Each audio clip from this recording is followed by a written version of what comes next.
I'd like to call the meeting to That order. person who needs that. Will you please take roll call, please? Commissioner Atwood, Commissioner Brady, Here. Commissioner Glissman, Here. Commissioner McCarthy, Here. Commissioner Petrie, Here. Mayor Heath. Here. And if everybody could please rise for the Pledge of Allegiance. I pledge Allegiance to the flag of the United States of America and to the republic for which it stands, one nation, under God, indivisible, with liberty and justice for all.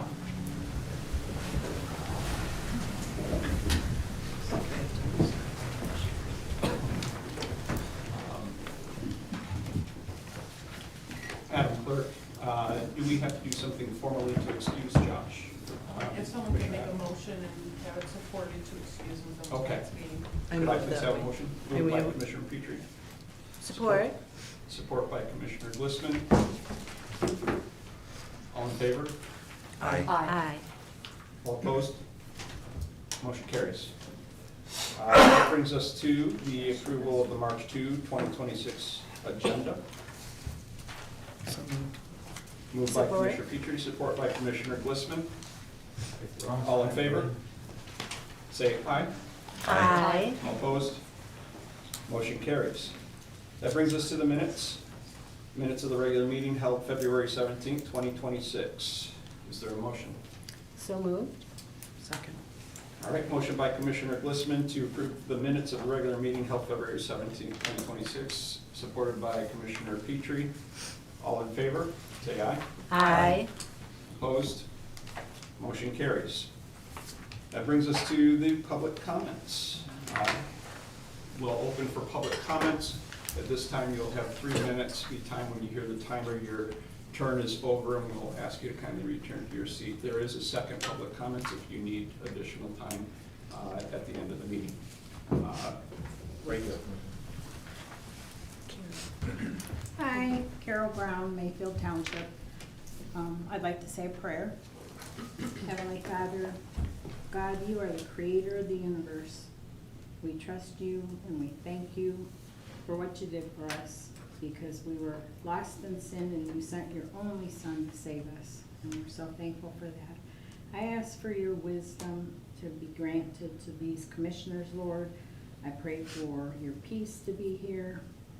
Thank you for our community and help us do the best for it that we can. In Jesus' name, amen. Amen. Thank you, Carol. Any others? Yeah.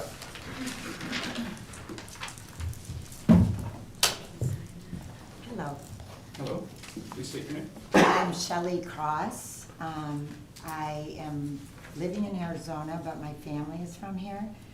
And I grew up Shelley Sweeney, so my mom lives in Hadley Township. So I have a great interest in Lapeer and where it's heading. And basically, what I want to say mainly is to thank Jeremy and the new commissioner for bringing back common sense to the board, and the leadership of Jeremy with the backlash that he's gotten from some of the commissioners here. And I believe that he's handled it amazing, and I think he should get more credit than some people are giving him. Because I do believe they have the best interests of Lapeer in mind with the other 3 commissioners. The 2 males, I don't know why they're causing the chaos and division. I'm not sure, but it seems very intentional to me. I don't understand it, to be honest. I've watched it online. It's very confusing. I've seen it in other cities, and when you don't have strong leadership, Jeremy, and I know you know this because you are bringing it, you will bring down your city. I mean, we have to stand strong, everyone, no matter if we have differences or not. The city will go down with bad leadership. So that's why I'm so thankful that Jeremy is in here, because I believe all the commissioners that are on the board, I believe they are standing up for the people. And I just know that Lapeer's a great place, and we don't want to see it go down. The marijuana kills me when it passed. I mean, the smell, just everything that goes along with it, it's just horrifying. So I do want to, just to encourage everyone to support Jeremy. And I believe with his leadership, we're gonna do great in Lapeer. If everybody stands together and quits complaining about simple things and move forward and just support your leader, the mayor, and the 3 commissioners. Thank you, Sean. Thank you. Thank you. Any others? And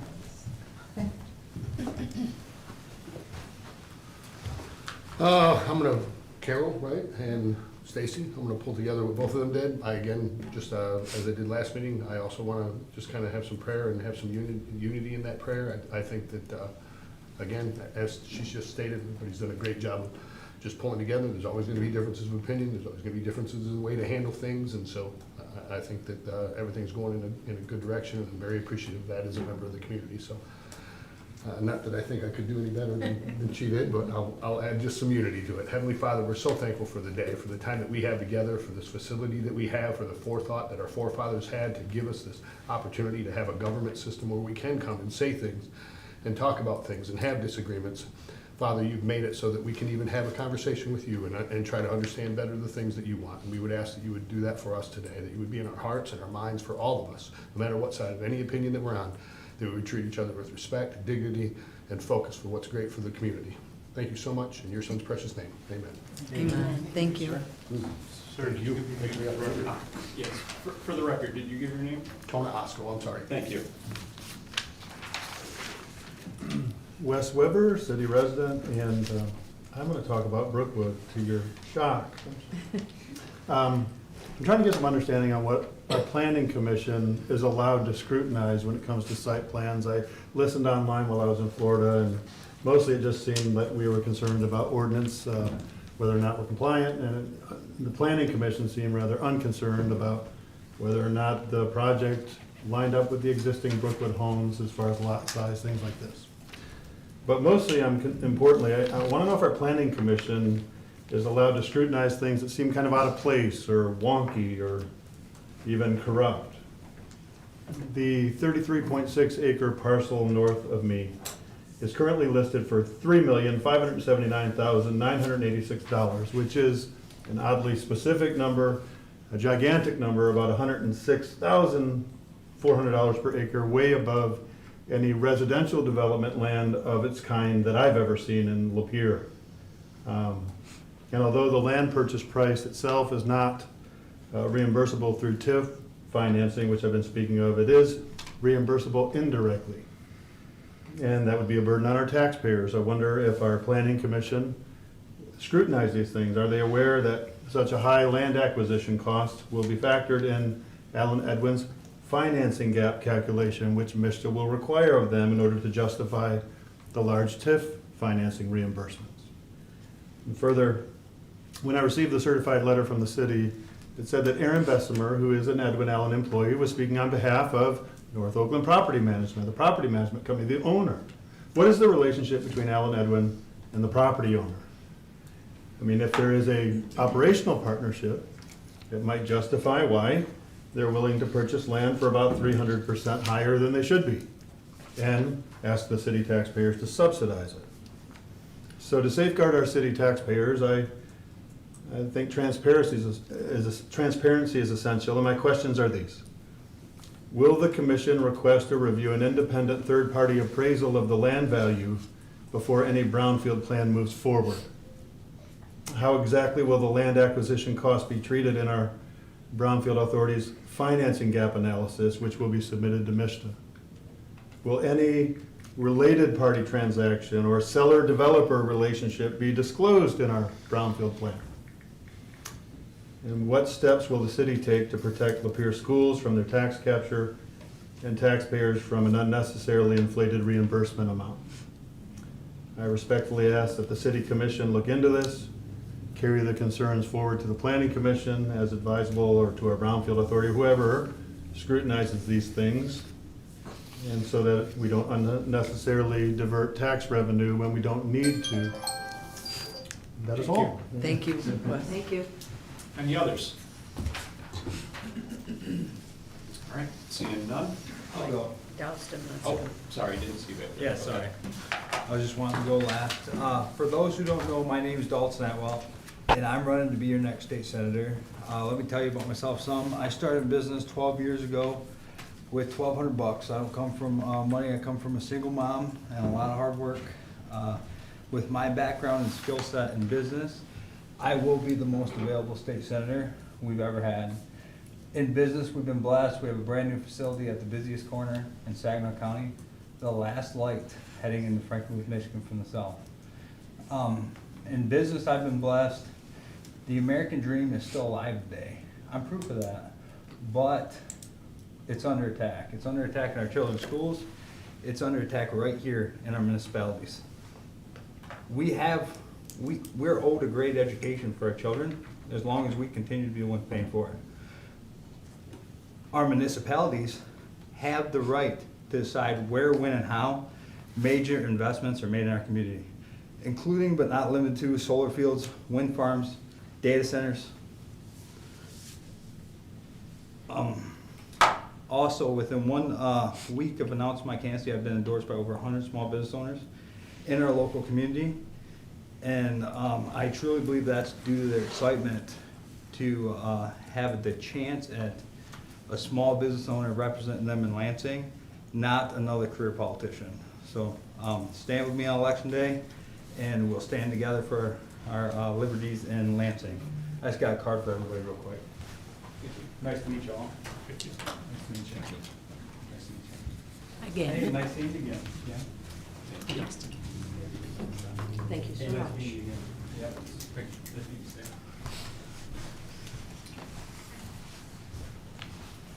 Guys, have a nice night. You too, best of luck to you. All right, anybody else? Good to hear you. All right, seeing none, we'll move on to the consent agenda. Well, we don't have anything yet, so the bill listing. Bill listing for March 2nd, 2026. I motion that we approve the bill listing for March 2nd, 2026 in the amount of $1,572,880.48. Support.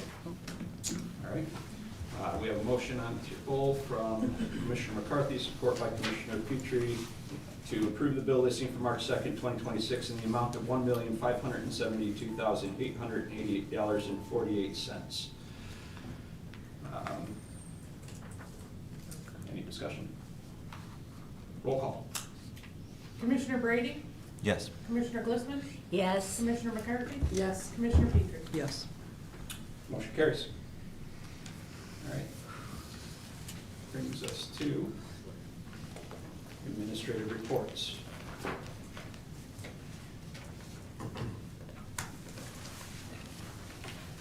All right, first thing on the list, MDOT contract number 26-5064 and resolution number 2006-04 for the M24 tunnel connection project.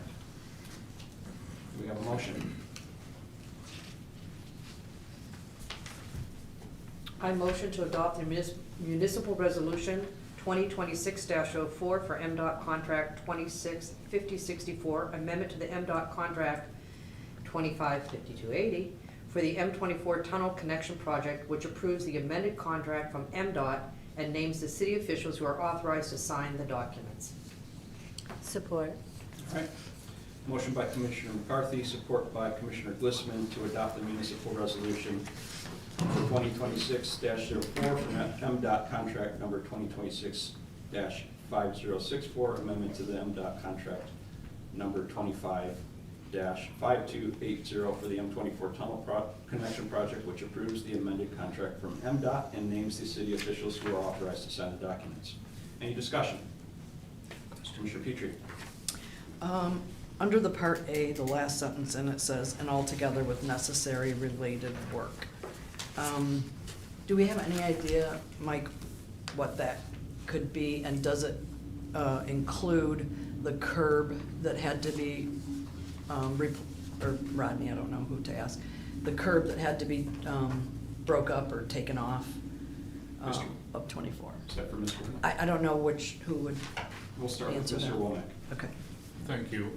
So just for the benefit of the public, essentially what we're doing here is, with the barrels of sludge that were found and the change of the season and all the extra work that occurred out there at that project, the city, along with Rowe Engineering, contacted MDOT and asked for additional money under the grant. So that's what we're asking the commission to approve of here, is basically, in my opinion, no strings attached, additional money that they're giving us to help complete this project.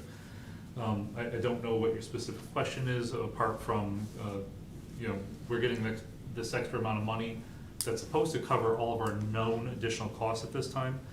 And the city is still responsible for, and Ms. Hannah, correct me if I'm wrong on this, if there's any match to this additional money, but also any final additional costs that are not covered by this grant. So I don't know if that addresses your concern about the fixing of the curb. If there's a curb that was broken and needs to be fixed, that would be part of the cost of the project. And I guess, Rodney, I don't know if you know this either, whether the additional money we're getting here is covering that specific, is it just a curb that you're asking Well, I'm about? just wondering about the curb, and then it's vague when it says, together with necessary related work, so I'm wondering, are we just gonna take that approximate 75,000? And will that be enough to finish what we need to do, putting the fence back, curb back, sod, seed? My understanding was that this grant, this additional grant that MDOT is giving us, was supposed to put us into a similar position to what we had before we discovered all the additional work that had to occur. Okay. Mr. Church, does that sound about right? Yeah, it does. That curb cut, and Paul, you can correct me if I'm wrong, but that curb cut and the fencing, all that was part of the original scope of the project. I So wasn't that's- sure if the curb Yeah, that's cut. not additional, that's not new work, I should say. Okay. Any other discussion? All right. We'll go to roll call. Commissioner Glissman, Yes. Commissioner McCarthy, Yes. Commissioner Petrie, Yes. Commissioner Brady. Yes. Motion carries. That brings us to item G2, zoning ordinance, Article 7.17, signs, first reading. Mr. Mayor, before you entertain a motion, would you let me discuss this issue just for a second? Yes. Thank you. So in discussing this matter with Commissioner Petrie, I think she brought up a pretty good point. So in working with Ms. Sanchez, the language used for the adoption of the ordinance, as you see it presented there, it seems to be the local custom. This is not how we did it in my previous community, and maybe I should have imposed my will versus what the clerks have been doing here. But I think this language is a little confusing about what the ultimate goal is here at this point in time. The commission, as you guys know, adopted a new policy that we do a first reading, discussion, and then a second reading. But the language used here to adopt the ordinance on first reading seems to imply that this is the final step. This is the finality of adoption of the ordinance, and that's not our intention. Our intention is to simply complete a first reading and then schedule a second reading where it would be adopted. Ms. Petrie, I don't know if you have the language I texted you earlier, but Yeah. I did text you some language that might be a little bit easier to understand. If the commission might be willing to change the language right now, and I'm just gonna ad lib for a second. Instead of saying adopt the ordinance, that you say something like, I move to a motion to approve of the first reading of ordinance X and schedule the second reading. That way, we're making it very clear that we're just doing a first reading, we're not approving it, and that the approval will be at a second hearing. Is that Ms. Petrie? Yeah, it was just confusing, so. So I'm okay with that, and we could, if we need to, go back and adjust the policy language that was approved previously, but I think for clarity's sake, that's probably a better way to do it. All right, thank you, Mr. Womack. All right, with that being said, Ms. Petrie, would you please give us the motion that is... I don't have that exact wording with me that you wrote down, but, so I move that we,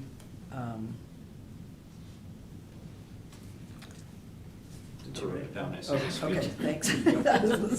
I move that we approve the first reading of ordinance number 2026-02, text amendments, Article 7.17, signs on first reading, and schedule the second reading for March 16th, 2026.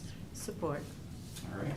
Motion from Commissioner Petrie and supported by Commissioner Glissman to approve the first reading of ordinance number 2026-2, text amendments to Article 7.17 signs on first reading and schedule the second reading for March 16th, 2026. Any discussion? So, Mr. Hing, I apologize, I was not at the planning commission when this was, I think, finally discussed and recommended. Was there something that was discussed at that meeting that you think is important for the board? Because I think there was some discussion about some signage that maybe was changed as part of the recommendation. Is there something you want to highlight? Yes, there was, and it's already been adjusted according to the copy that I have read in the packet. It came up that the temporary signs table here, table 7.17.1, had a display duration and additional standards indicated, I think it was 30 days at a time and not more than 90 days in a particular calendar year. At that time, I asked the question, we didn't have that before. Why are we adding that?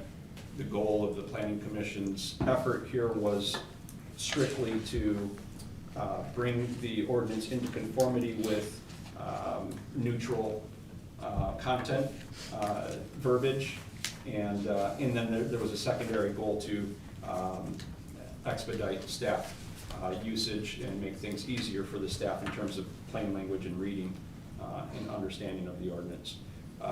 So adding didn't make sense, especially when it was going to come into conflict with signs we see out all year long. And I actually think it was going to make life harder for staff, because then every time someone doesn't like a political sign and it's there for longer than 30 days, then we're sending police out to check up on these ordinances. I do think, Mr. Womack, that covers it, aside from, I just had noted as I'm looking at it right now, 12 square feet for all signage on site. No single sign shall exceed 6 square feet. I do recall that in the last election, I've seen some 4x4s, so that's 16 square feet. And I think there was, I mean, my own personal ones were 2x4, so that's 8. I mean, I don't remember this being the case. I thought we were doing 1-to-1, or this is a new row here, I'm not sure. But just pointing that out as I'm reading it just now to bring context as you asked. I don't know if that's worth noting right now, but yeah. Well, thank you. If I could just one comment on that, though, it's certainly not the desire nor intention of the city government to police political signage or religious signage, or this is mostly a commercial signage standard, Yep. but we do have to be compliant with Reed versus Gilbert. Yeah. All right. McCarthy. Okay, as I was reading through this, and again, it was to regulate signs into a content-neutral manner. But the very first paragraph of this, and I looked at the red line versus the final, so the intent, and I just want to qualify. The old intent was, the purpose of this article is to minimize outdoor advertising and to protect public safety, health, and welfare, minimize abundance and size of signs. But the critical part was, the purpose of it was to minimize outdoor advertising. When we went through and we redlined it, the new purpose is, the purpose of this article is to regulate signs in a content-neutral manner. They're not mutually exclusive. Regulating content isn't the same as regulating quantity of outdoor signs. They're two separate things. That's like apples and oranges. It could say the purpose of this article is to regulate signs in a content-neutral manner and to minimize outdoor advertising. But the total intent of the whole sign code was changed from minimizing outdoor advertising to content-neutral language. So I just need to understand why something of that's kind of a massive shift in what we're trying to do with our signage code. And it's in the very first paragraph. So I just need clarity of why we would moved off of, if our goal was to minimize, why is it now content neutral? They don't seem to be anything similar. Yeah, it's a good question.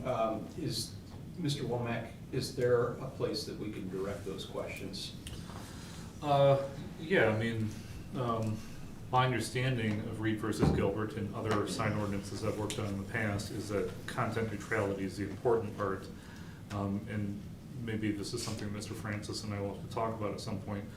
The mere fact that we can identify a sign as advertising might be sufficient to cause us to be able to say it's no longer a content-neutral ordinance, because you have to be able to read the sign and the content of the sign to know that it's advertising. And that's the ruling, as I understand it, from Reed versus Gilbert. So I know that it sounds like it's a major shift, but that's the requirements under the US Supreme Court case. I have a question. Can't it be both? You have the US Supreme Court's case, but also, because it's uniquely, and I get it, you're gonna go through this, but our intent is content neutral, we're trying to meet that, but to reduce outdoor advertising signage. I'm just saying, they're two opposite ends of, they're not the same, they're not anywhere near, so, and I get, and I'm gonna give credit where credit's due. If I go down to item D, under that, while limiting off-premise advertising to preserve community character and prevent driver distraction, that line's in there in D, but it's a sub-item all the way down. This is the very first paragraph of the entire intent of our signage code. Went from, thank you, so I want someone else to feedback than just me. Mr. Brady? It appears to me that the goal of complying with Gilbert is neutrality, and Right. and to do that, you have to neuter that first sentence. You have, you can't come out first thing and say, we want to interpret the sign as advertising, because as soon as you do that, you've overstepped Gilbert. You can do size, color, number, like you were saying. Okay. But when you say advertising, now you've identified, like, you had to read the sign. And once you read the sign, you're stepping past Gilbert. Thank you. Fair, thank you. I mean, I just seem too far off on either side. Go ahead. That's, thank you, Mr. Brady. However, I think that this conversation, which you just pointed out down in section D, what happened is, it looks like we moved it from up here in the top paragraph of purpose and moved it to section D. This isn't crossed out, this isn't redlined. It says, while limiting off-premise advertising to preserve community character. If what Mr. Brady is saying is, if I'm understanding correctly, we have to neuter the idea of limiting advertising, then why are we just moving it down to section D? Yeah. Because it's serving the same purpose that it did at the very beginning. Mr. Francis, can you speak to any of that? Make sure I'm on here, Mayor. I was not involved in this. I would agree generally with this idea that as a 30,000-foot view, labeling something as advertising is an issue under Reed versus Gilbert. I mean, you could, for example, say to minimize signage. It's this classification as advertising. I have not looked at sub D. I think that can be, you're not, it's very similar words. I could see even maybe perhaps removing the word advertising or off-premise advertising from D2, but I have not explored that issue within the context of the rest of the ordinance. I mean, you could have, well, limiting or with the attempt to preserve community character and prevent driver distraction.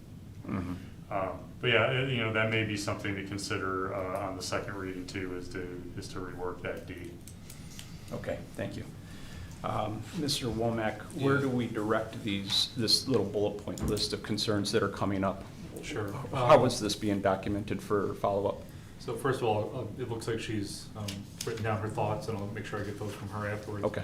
And I believe that Mr. Keller and I had these discussions, and here's the issue, if I recall the conversation. So let's say we make it completely 100% content neutral, which is what Reed versus Gilbert suggests we do. Then you run into the position of, okay, so everybody can have the, let's call them political signage, which is what, 2 foot by 3 foot.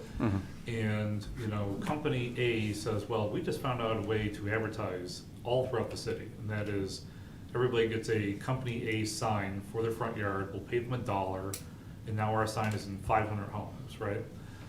I think that's what they're trying to do, is kind of eliminate that possibility while still trying to, meet with Reed versus Gilbert. It's a very fine line to walk.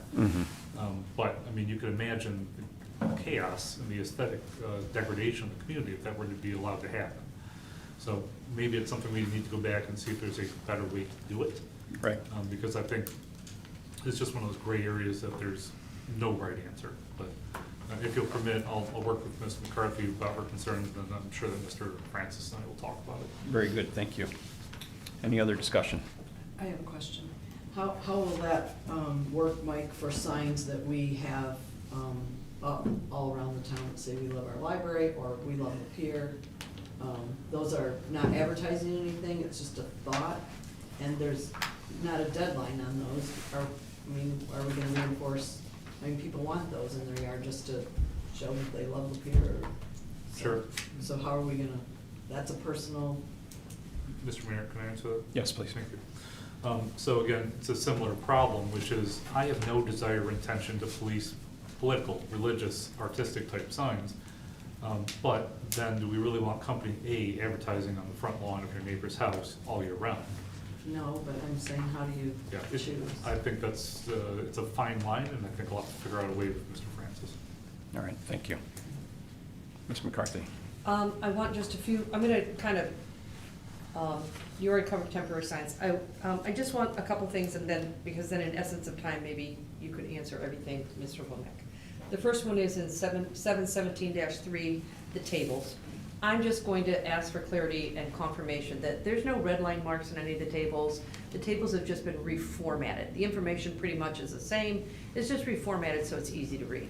So I went through, I didn't see any red lines in them. I don't think they changed to the tables. I just want that clarification. Second issue, when I look at 17-17-06 of, I think these are temporary signs. And it basically says that the only exceptions now, it goes through and it talks about stuff, but the only exceptions is time and temperature displays, which took it down a lot. I mean, there were a lot of exceptions, and I just want to clarify that, I'm reading it, but we went back from multitudes of exceptions to just time and temperature displays. And then, the last one is 17-7-7B2. And this one was about, so it used to be that when a house, and we're talking, the reason it caught my eye is we're talking about a lot of housing development. We have people that are very, very interested in developing here. We love that, we want growth. And this went from, basically, it used to say that if a single-family and multifamily residential development company wanted to put a sign out, it should only it could contain no advertising or information other than the name of the residential development and the status of the occupancy. Pretty simple, they couldn't put a whole lot of stuff out there. Now, it basically is any person owning or operating any single blah, blah, blah, may erect a monument sign in accordance to the provisions. No more than one sign can be, but it took away that what was allowed to be on it. And I get we want to be content neutral, but we've just opened the door that it's kind of a, it's a revolving door of whatever's gonna be put on there. We're not limiting, again, we wanna be content neutral, but we're not limiting them on how much they can put out there, what they can put out there. So it just was taking away any parameters we had on those signs, and it appeared in this section to be kind of very open. Thank you. All right, thank you, Ms. McCarthy. Mr. Mayor, Any others? clarifying question? Mr. Brady, please. It's to Ms. McCarthy. In one sentence, you said a monument sign, which is structural, hard one, and then the other one, it sounded more like you were talking about like Yeah.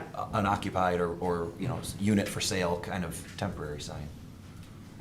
Well, it's all in that same thing. I mean, it's just saying that previously that, I don't know what part was added new and isn't, because I'm not in a red line page, so I'm only seeing what was scratched out. But previously, there's nothing underlined that basically said this was added, and then red line that said this was taken away. The only thing that was redlined was what was taken away. So nothing was added to this, just the portion that limited what they could put on the sign was taken away. So anything that was in that section was there, we just took away the limitations of what they could put on the sign. Does that give clarity? Yeah, I don't have it in front of me, and I'm sure that this will take more investigation than Yeah, what we and can so do I'm right just now. bringing that up so it gets reviewed again Yeah, right. before our second reading. That's it. I'm not like throwing a fit or anything, I'm just bringing out my issues. Those were the only issues I had. All right, and you have a list of those that you're gonna I give to do. Mr. Womack? Okay, very good, thank you. All right, Ms. Petrie. I just wanted to clarify, Mike, and it's in 17-1702, signs not requiring a permit. They crossed off the word historical. It's now commemorative or architectural plaques permanently affixed. With having the historical courthouse in this town, and that is its title, it is historical, our downtown is historic downtown. Are those grandfathered in, and if they wear and need to be replaced, or they come up with a new design like we did for, in 20 years, we come up with a new sign for Lapeer, like we did, will they be able to continue to use historic downtown, historic courthouse? Because it's crossed off, so I just, So I actually thought you were gonna send me a very difficult question, the way you started there. That's actually a fairly easy one to answer. So the answer is that if it was put up lawfully at the time when it was originally put up, it becomes lawful non-conforming, which means it can continue indefinitely into the future and be maintained. It just can't be replaced anew unless the new sign then meets the requirements. Now, you may have to reread, because I couldn't find in the time that you gave me, what it was changed to. So it might actually just be fine into the future as well. This one right here. It's Commemorative or historical Yeah. signs. Mr. Womack, while you're looking for that, if I may try to answer Ms. Petrie as well. I don't think we should get hung up on the semantics of the word historical sign being crossed out and replaced with commemorative. The sign that you're referring to still squarely fits in that category, so it's covered here, and this particular ordinance is regulating its size in square feet, not to exceed 6 square feet. So the issue isn't that you're using the word historical on the plaque itself, but that we're defining the plaque as commemorative in our ordinance and not using the word historical sign. So that we're not boxing it into our ordinance saying that we're regulating a content type historical. Is that correct, Mr. Womack? I'd agree with that. Okay, all right, thank you. Any other questions? Deliberation? All right, then we will move to a roll call vote on this.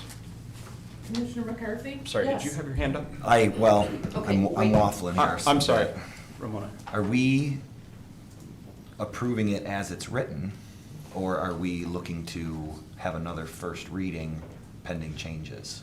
I guess is the question. Mike. So, Mr. Francis, correct me if I'm wrong, what we used to do in my last community was, you're doing a reading, I'm getting some feedback here that maybe there's some changes, or at least you want some second review of what's actually been written down. If it's only review of what's already written down, and I come back with some explanations, and everyone's satisfied with those explanations, you could, as far as I'm concerned, do a second reading, nothing's changed, and approve it at the second reading. If, on the other hand, I come back and there are some changes that are made, it would be my strong recommendation to then do what would essentially become a third reading. So a first reading of a new draft and a second reading of that new draft. Now, this is not an emergency. We've been out of compliance for 11 years. So it's certainly not an emergency. It's just something that we knew we wanted to work on and improve. So that would be my recommendation. Mr. Francis, does that sound accurate? Mayor, I agree. I might add the word material. I wouldn't have an issue if there were some immaterial, non-substantive Okay. type changes, section numbers, maybe some things like that. But I would agree with you, Mr. Rowan. Thank you. All right. Anything else? We got too many lawyers. Okay.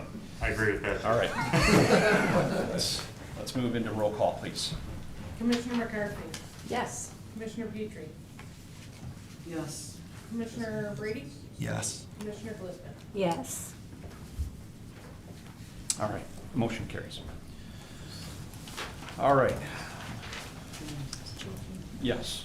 So just for clarification, Mr. Womack, those things that we brought up could be rewritten and brought back to us, and then we'll decide if that'll be our second reading or our second first reading. Yeah, if I could just expand just a little bit, so, and I'll have to talk with some people, but if there's a substantial enough change, it might have to go back to the planning commission even for a further recommendation. But I'll talk to some people, figure it out, and then So I'll keep this- you guys informed. So this in no way was, we're not really moving it anywhere, we're kind of staying it, keeping it here until we all feel satisfied.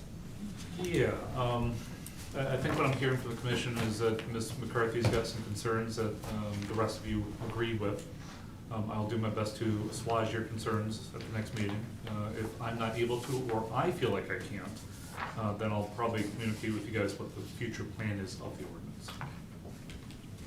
All right, Mr. Mayor. Yes. Can I just make a comment? Mr. Womack, I'm grateful to have that opportunity to go through it, discuss it, give our feedback, that change that you put into place. This is kind of our first go at it, but that was helpful. It was very nice to be able to talk about it before we just say, okay, first reading, move, and then vote no on it second reading when we find all the problems with it. So that was good. Thank you. All right, before we move on, I do have one further question on this topic. Mr. Womack or Mr. Francis, either of you, I had just noticed this as I was flipping to the next agenda item. I was speaking off of the, off of this, is it called red line, or is it the red line copy? Traditionally, I think it's called red line, Yeah, okay. So I was speaking off of the red line copy here, which in that column for maximum size, 12 square feet for all signage on site, no single sign shall exceed 6 square feet. However, when I come to what's proposed as the final document here, on the same table, a little bit bigger, no red lines, 12 square feet for all signage on site. Oh, no, that's exactly the same. All right. I was reading the line below it. Okay, that's fine. Just a little, it's small print, so it's a little confusing. Okay. Really small print. All right, very No, good. it's fine. No problems there. Moving on. Mr. Mayor. Yes. I would like to make a motion before we get on to G3. And my motion is, I move that the commission designate the mayor as the commissioner's sole authorized contact / liaison, whatever you want to call it, for directing the work and correspondence of Bodman PLC. Point of order. On behalf of the commission, consistent with the engagement authorization by motion 303 on December 15th, 2025. And all commissioners' requests or inquiries related to the Bodman engagement shall be coordinated through the mayor. Point of order. All right, state your point of order. Well, I call for the orders of the day. We had an agenda. We made, all of us agreed to our agenda, and now here, instead of doing G2 and then G3, we're implementing something new in the middle of it. I'm not prepared to handle whatever your request is right now. All right. G3, we're at Bodman PLC attorney billing. Your motion, is it in reference to G3 or Yeah, before that's- G3? It's in reference to G3, that's why I thought I should do it Okay, before. can I read what you have there?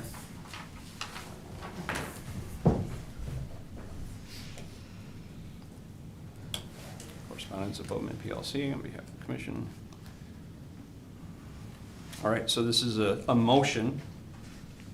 How about you read the motion? I'll call on you after we acknowledge that we're on G3.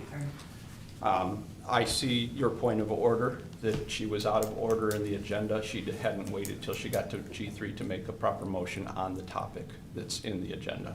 So Mr. Mayor. that brings us to, so I will acknowledge your point of order is correct, and we're going to go and follow the agenda order. Yes, please. It sounds to me like you're also going to give her another opportunity. My objection would be the same at that point. Whenever. Okay, we'll get there. Okay. Thank you. We're going to follow the order, because that's your point of order, so we're going to follow the order. So that brings us to G3, Bodman PLC attorney billing. Ms. Petrie. So I want to approve the Bodman attorney billing, labor miscellaneous, February 18th, 2026, for an amount not to exceed $1,311.75, and authorize the finance director to process the payment. All right. Support. Support. We have a motion to approve the Bodman attorney billing labor miscellaneous February 18th, 2026 for an amount not to exceed $1,311.75 and authorize the finance director to process the payment. Discussion. Mr. Brady. Yes, thank you. I have several questions. And it seems to have been our practice today that all of the questions can be kind of brought up one at a time. I don't want to lose the floor just because I give one question, so I just want to make sure that you understand that I have several questions. I have a few questions for our attorney in the room. I have a few questions for you, Mayor Hing, and I have a few questions for Mr. Womack. Mm-hmm. So if I'd be permitted to ask Mr. Francis 2 questions. Yes. I'm interested in knowing, in our contract that we signed an engagement with on December 15th, what your understanding and what our understanding as a board should be of as far as who the client specifically was. I do not have, Mr. Mayor, if I may answer. Yes, please. I do not have the contract in front of me. My recollection was that it was the city commission. Okay, because my reading from Mr. Womack's letter says, the city of Lapeer and not any employees, partners, agents, shareholders, members, owners, subsidiaries, parent companies, affiliates, or other persons related or affiliated with the company. And then I guess my second question for our attorney would be, what does it mean when it says in our motion to authorize the mayor to execute the agreement on behalf of the commission? Sign. Solely just to sign? That's what execute means. Okay. I just wanted to make sure there wasn't an interpretation of that that meant that they were able to go and enact or request or begin work with or anything else besides just my understanding of it was to execute. I have a question for Mr. Womack, if I'd be permitted to ask it of him. Yes. Okay, Mr. Womack, in your memo, you say that no staff participated in any discussions or work with Bodman. Do you stand by that? As far as I'm aware, yes. Okay, so that means that you had no contact with Bodman? I've had no interactions with Bowden. Okay, no emails? No. No phone calls? No. Okay. I also have not had any emails or phone calls with Bodman. I would ask Mr. Hing, it says that it said that the scope of the representation would be restricted solely to advising the commission on labor-related issues associated with a personnel matter. And I've been made aware through this bill that there was a 2-hour phone call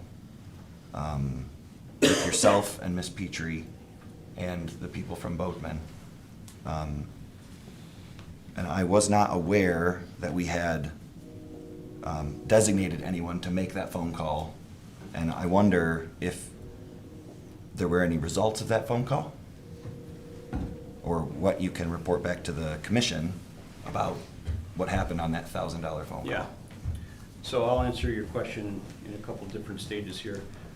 First and foremost, Mr. Francis, with all due respect, I appreciate your interpretation of execute. However, there's another attorney that we're in contract with who feels that it's implicit and a little bit ambiguous that also includes having the informal conversation to kick things off as an engagement.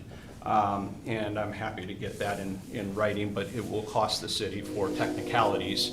And there's already been substantive criticism over the expenditure for this particular attorney. Mayor, Mayor, I'm sorry, Yes, but please. I'm just answering what the term execute means. I'm not answering how it should proceed. Yep, I understand. Yep, I just want to make sure you're And I aware just of it. want, Yep. I just want to make, for the record, clear because there's some framing right now, and there's some characterization going on. Point of And we'll order. just make sure that that's clear. Point of order. Say your point of order. Sir, please refrain from attacking my character and my motives. I didn't attack your You character just- or your You just motives. you said there was framing. It's being framed in such a way that there was I just- more done than what should have been done. I don't feel And that. so, I don't feel as though that was true. I just would ask that you would treat everybody, I just wish that you would hold yourself to the same standard that you seem to be holding me to. yeah. I appreciate that, Mr. Brady. I don't think that I'm not holding myself to the same standard, but I do think that you are right now, you're asking questions, and when you don't like the answers, this is what we get. So let me finish my My answer. point of order You was- still haven't acknowledged what your point of order is. Please speak your point of order. Sir, when I say the word appropriate, you come down on me. You just said that I'm framing some things. It's the same thing.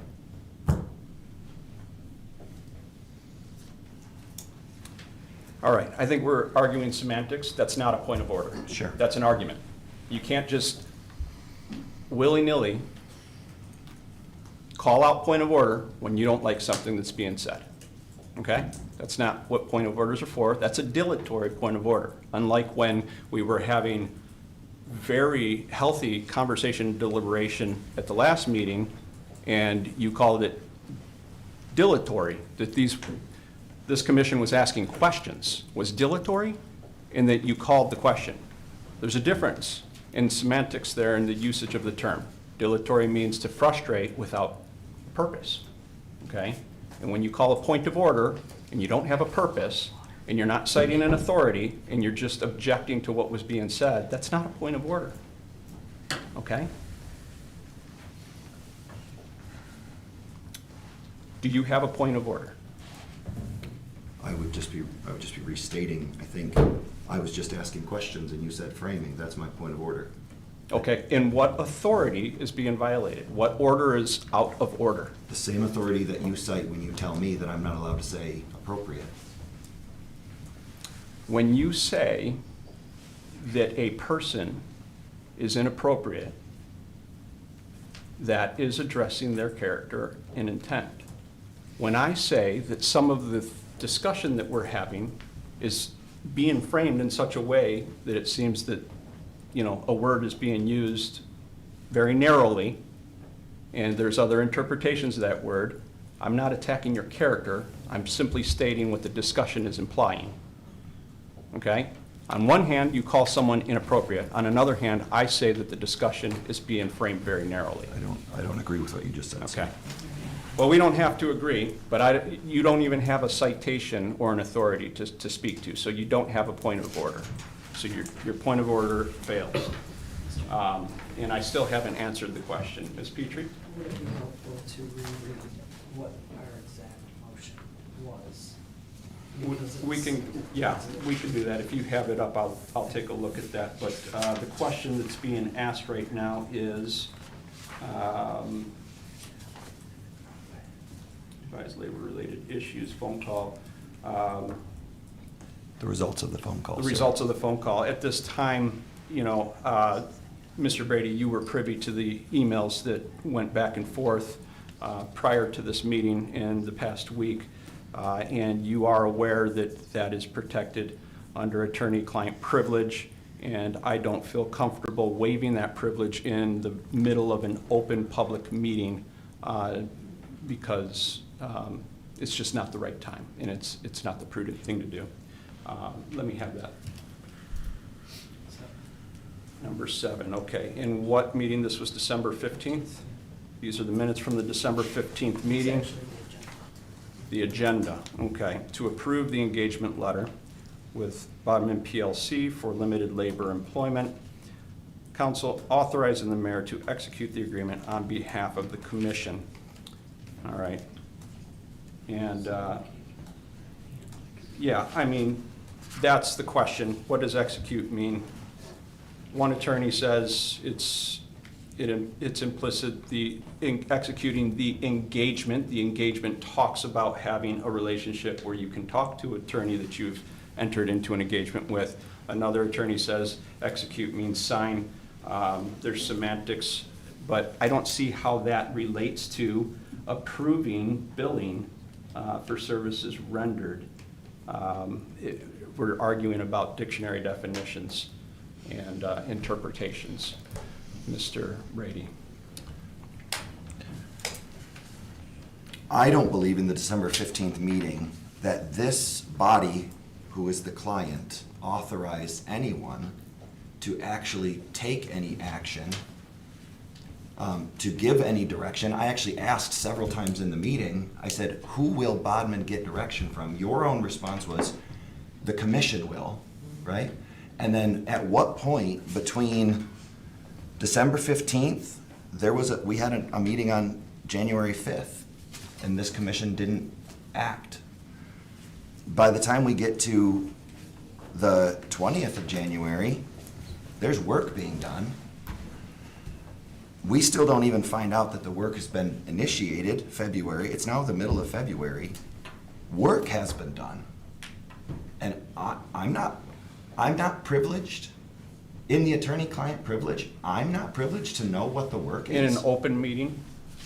I don't know at all. I don't know in an email. I don't know in a phone call. I wasn't on. Did you call me and ask that I wasn't question? on. Did you call me and ask that question? Do you think that that would have been appropriate?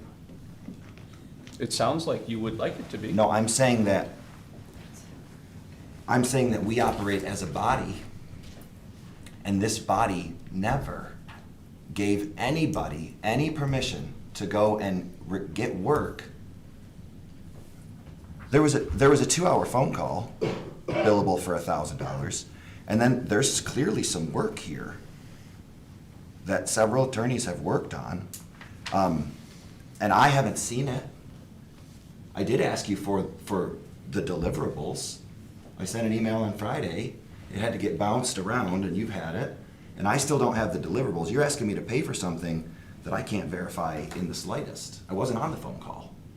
I might wonder, if Bodman would come in and do a closed session and bring us up to speed. That would be great if somebody on the board wants to pitch that as an idea. I don't know what the results of the work are, but I know that we didn't give direction to Bodman. And now I know that there is some work being done. And the question that I have is, when do I get to see the work? Because we're going to try to pay for it right now. When the work is done. What if I don't want the work that they're producing? All right. Mr. May, you've Fair enough. decided what work they're doing. I've had no input. I've had zero input on the work. And apparently I won't ever get to have any input. I, as a commissioner on this board, will have no input into that work because you just said that I'm going to get it when it's done. All right. Lenny had her hand up. Let me respond, then you're next. All right. First of all, you will have input on the work. The work is in progress. It's very much like this planning sign ordinance that we have here. You can't bring something that is unfinished and get opinions and votes and feedback and change requests until you have something to produce. We don't have anything to produce at this stage. Execute the engagement, if you read through the engagement, which you were privy to, the engagement is a working relationship between the city and the labor attorney, all right? And that's what's occurring.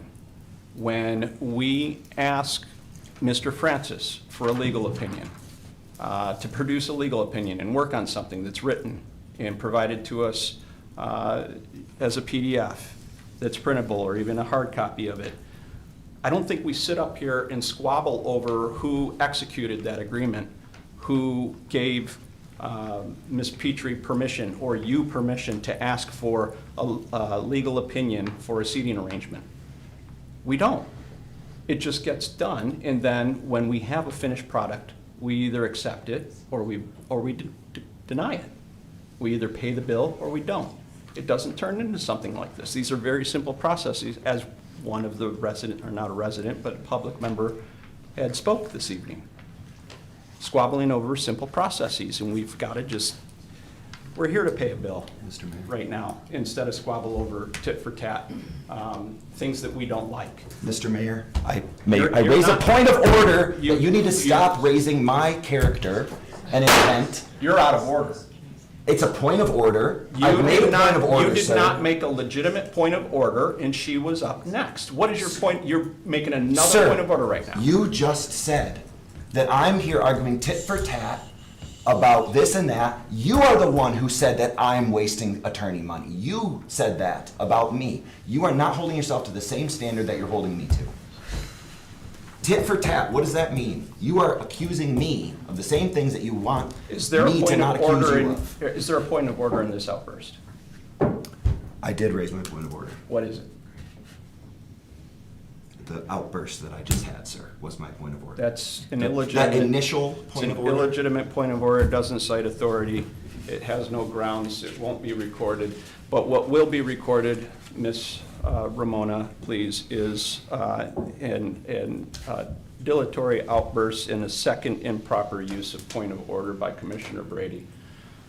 Commissioner McCarthy. For clarity, because I think out there it looks a little chaotic here. This is a really complicated issue that they're trying to go through, but we all have a chance to speak. You raise your hand, you get heard, you state your opinion. Stating it multiple times, stating it loudly, doesn't, sometimes you think you're not being heard, but the reality is people just don't agree with what you're saying. That doesn't, if you say it 6 more times and louder, doesn't make people want to agree with you, perhaps. So it isn't that anybody isn't being heard here. We all can have our opinions or our thoughts. It's unfortunate, there's disagreement, and sometimes it takes different turns. And I don't think it's being chaotic right now. I think it's just frustrating. And I think it isn't any specific person. No one on here is being difficult. Mr. Brady is not being difficult. He's frustrated. And so I just want to give clarity to that he's frustrated, and we're trying to work through this, and so you're going to see a bit of chaos. But again, everybody's getting a chance to speak. People might not agree with you, so then that doesn't mean you're not being heard. It just means that they heard you, they just didn't agree with you. I'm done. Thank you. Speaker.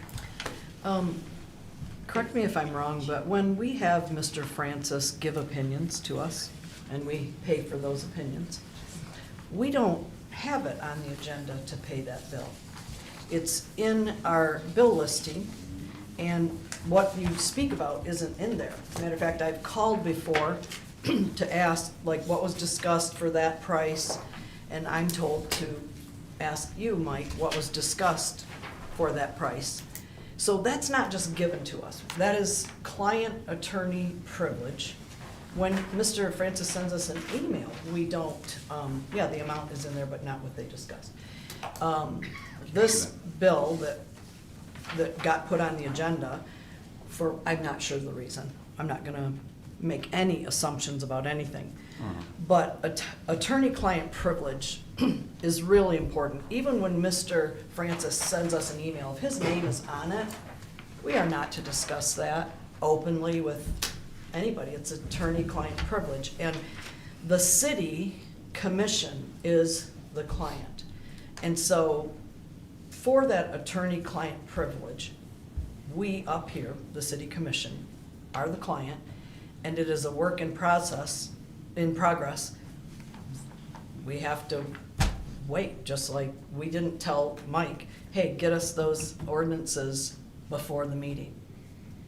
Matter of fact, those are still a work in progress. So I think we need to treat this as we are other attorney-client privilege billings, and we don't put them out there for the public. Matter of fact, I know somebody who FOIA'd some stuff from our, from one of the lawsuits or work done with the city, and everything was redacted. All the information, discussion was redacted, so just the dollar amount was there. because it's attorney-client privilege. So for some reason, this got put out to the public, it never really should have, and I think we need to move on. By saying move on, what do you mean? Move on with G3. Do you mean I that think you want to everybody call the agrees. question, Yes. or are you ready to Yes, I'm- continue I'm ready. arguing? I'm ready to Okay. call the question. Okay. All right. We have a call to question. We'll take roll. We'll take roll to approve the call to question, to be clear. Do we have support for that? Support. We have called a question from Commissioner Petrie, support from Commissioner Glissman. We'll take roll to approve the call to question and go straight to vote on G3. Commissioner Brady? I still had questions. No. Commissioner Glissman? Yes. Commissioner McCarthy? Yes. Commissioner Petrie? Yes.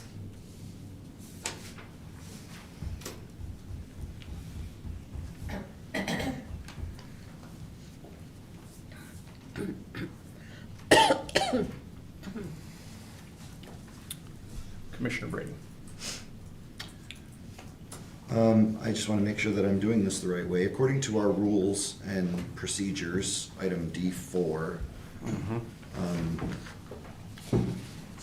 I can not vote. I can exercise, I can reject my duty to vote if I've stated the origin, content, if I've stated this specifics of, I don't have enough information, okay? I don't have enough information to vote on this, so I'm not going to. I don't know the origin of who was going to be directed to do what with the attorney, even though it seems to have happened already. I don't know the content of the discussion that happened, and I don't know the content of the work that was done. I don't know the charter compliance of two people going off on their own to act as if they were the commission all on their own. Maybe I'll just have to call Bodman for a couple hours and see how it goes. I don't know. So those are my specifics. I want those recorded. That is the reason that I am not voting. Not voting no, I'm not voting. Correct me if I'm wrong, but there's no provision that allows a commissioner to direct the clerk to record something. If the commission wants something recorded, they have to have a vote. The only one authorized to do that unilaterally is the chair. So that will not be recorded, but we recognize that your intent is to abstain under provision, under the duty to vote, D4, section B actually, where you don't feel that you've been reasonably informed. And that will be acknowledged when that time comes. Any other discussion? No, we should vote. I just have one last thing for clarity. Point of So when order. our, We called the question, sir. Yeah. oh, We didn't sorry. have a 2/3 vote, it didn't carry. We need 4 people for that. You voted down. Sure. All right, so Ms. McCarthy, please Thank continue. you. Just for And clarity, I'm sorry, for the record, that point of order shouldn't be recorded either because, once again, it was not a legitimate point of order. It's now a 3rd time that Mr. Brady has raised a point of order, misciting authority, and just generally being dilatory and disagreeable. Ms. thank McCarthy? you. Just for clarity for the You heard that, public. sir. Just for clarity for the public, we had already approved this commission by a simple majority, so it was approved, whether you agree with it or not. We had agreed to engage up to $10,000 worth of billable services. This clearly, at $1,300, is far below the $10,000 threshold. So this amount has already been approved by this commission to go through. It is not past the amount that was previously approved. So just so you understand, there was a $10,000 approval rate, this is $1,300. It isn't over the 10,000 rate, and so it fits within that. That's not the issue. Just for clarity, I wanted to say that. Thank All you. right, thank you. Mr. Brady? It was a $1,000 phone call. And I've been on the phone with these people, and I'm sure it was worth it.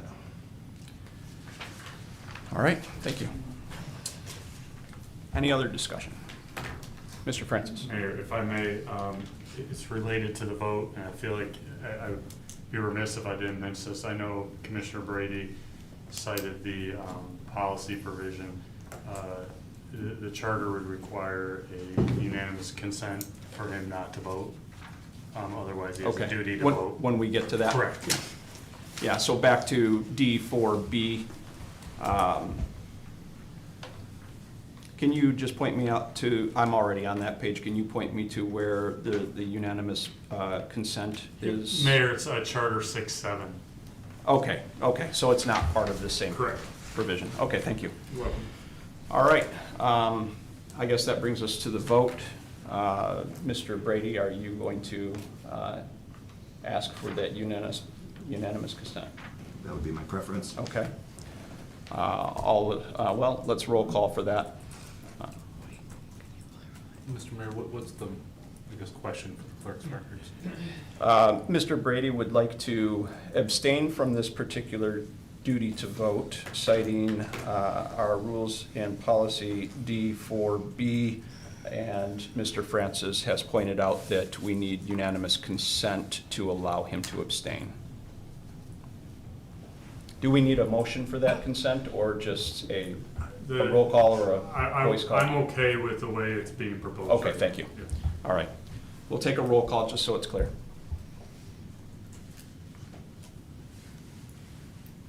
Commissioner Brady, Yes. Commissioner Glistman, Yes. Commissioner McCarthy, No? Commissioner Petrie,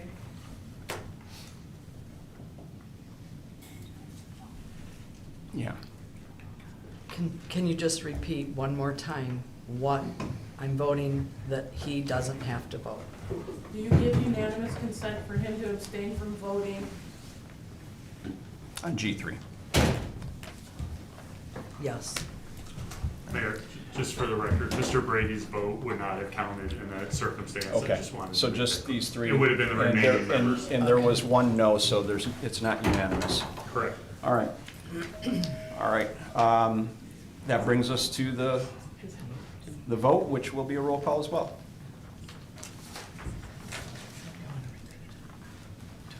Yeah, I will read, yeah, well, you can do that after this. Let's, one thing at a time, please. Thank you. Currently, this is the motion to approve the Boardman Attorney Billy Labor Miscellaneous February 18th, 2026 for an amount not to exceed $1,311.75 and authorize the Finance Director to process payment. Roll call. Commissioner Petrie, Yes. Commissioner Brady, No. Commissioner Glistman, Yes. Commissioner McCarthy, Yes. Motion carries. Now can I make a motion? Yes. I would like, just for clarification, I'd like to move that the commission designate the mayor as the commission's sole authorized contact for directing the work and correspondence of Bodman PLC on behalf of the commission, consistent with the engagement authorized by motion 303 on December 15th, 2025. All commissioner requests or inquiries related to the Bodman engagement shall be coordinated through the mayor. Discussion. You got a second? Oh, second. You? She just raised her hand. Okay. Motion on the table from Commissioner Petrie, second by Commissioner Glistman. Can I see that paper?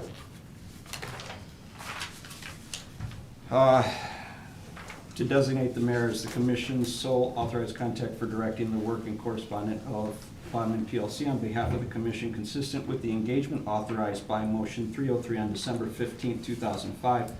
All commissioner requests or inquiries related to the Bodman engagement shall be coordinated through the mayor. Those are my reasons. Okay, very good. You might have to give that to the clerk as well. All right, discussion. Mr. Womack. Thank you, Mr. Mayor. So I understand why the board's doing this, and it probably was appropriate to do it back in December, whenever the original engagement was signed.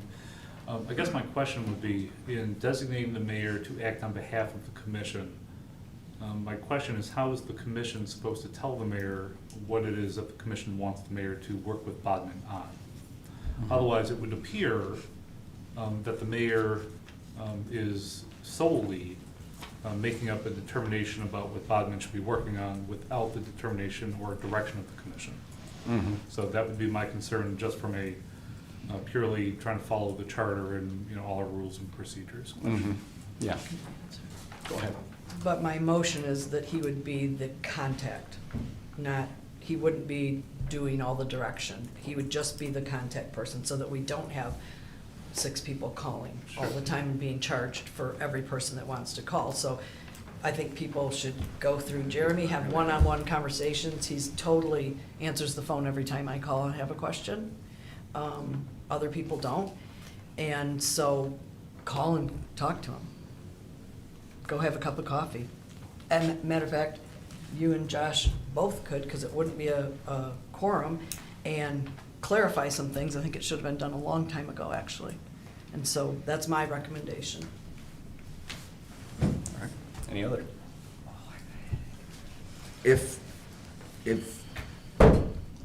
So if what I'm hearing is, you just want me to soft policy with the mayor, and then whatever he gets, the vibes that he gets from you and from me and from everybody else, then he takes that and works it into a ball and takes it to Bodman for us.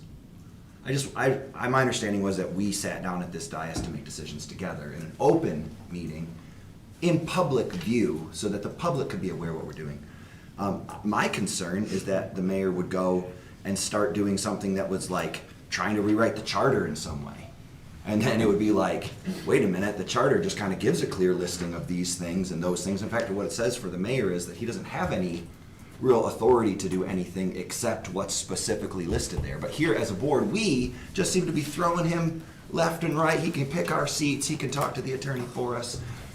He might as well pay the bill himself, as far as I'm concerned. So apparently we're doing whatever we want right now. Go ahead, Mr. Mayor, you got it. All right. Once again, let me just clarify.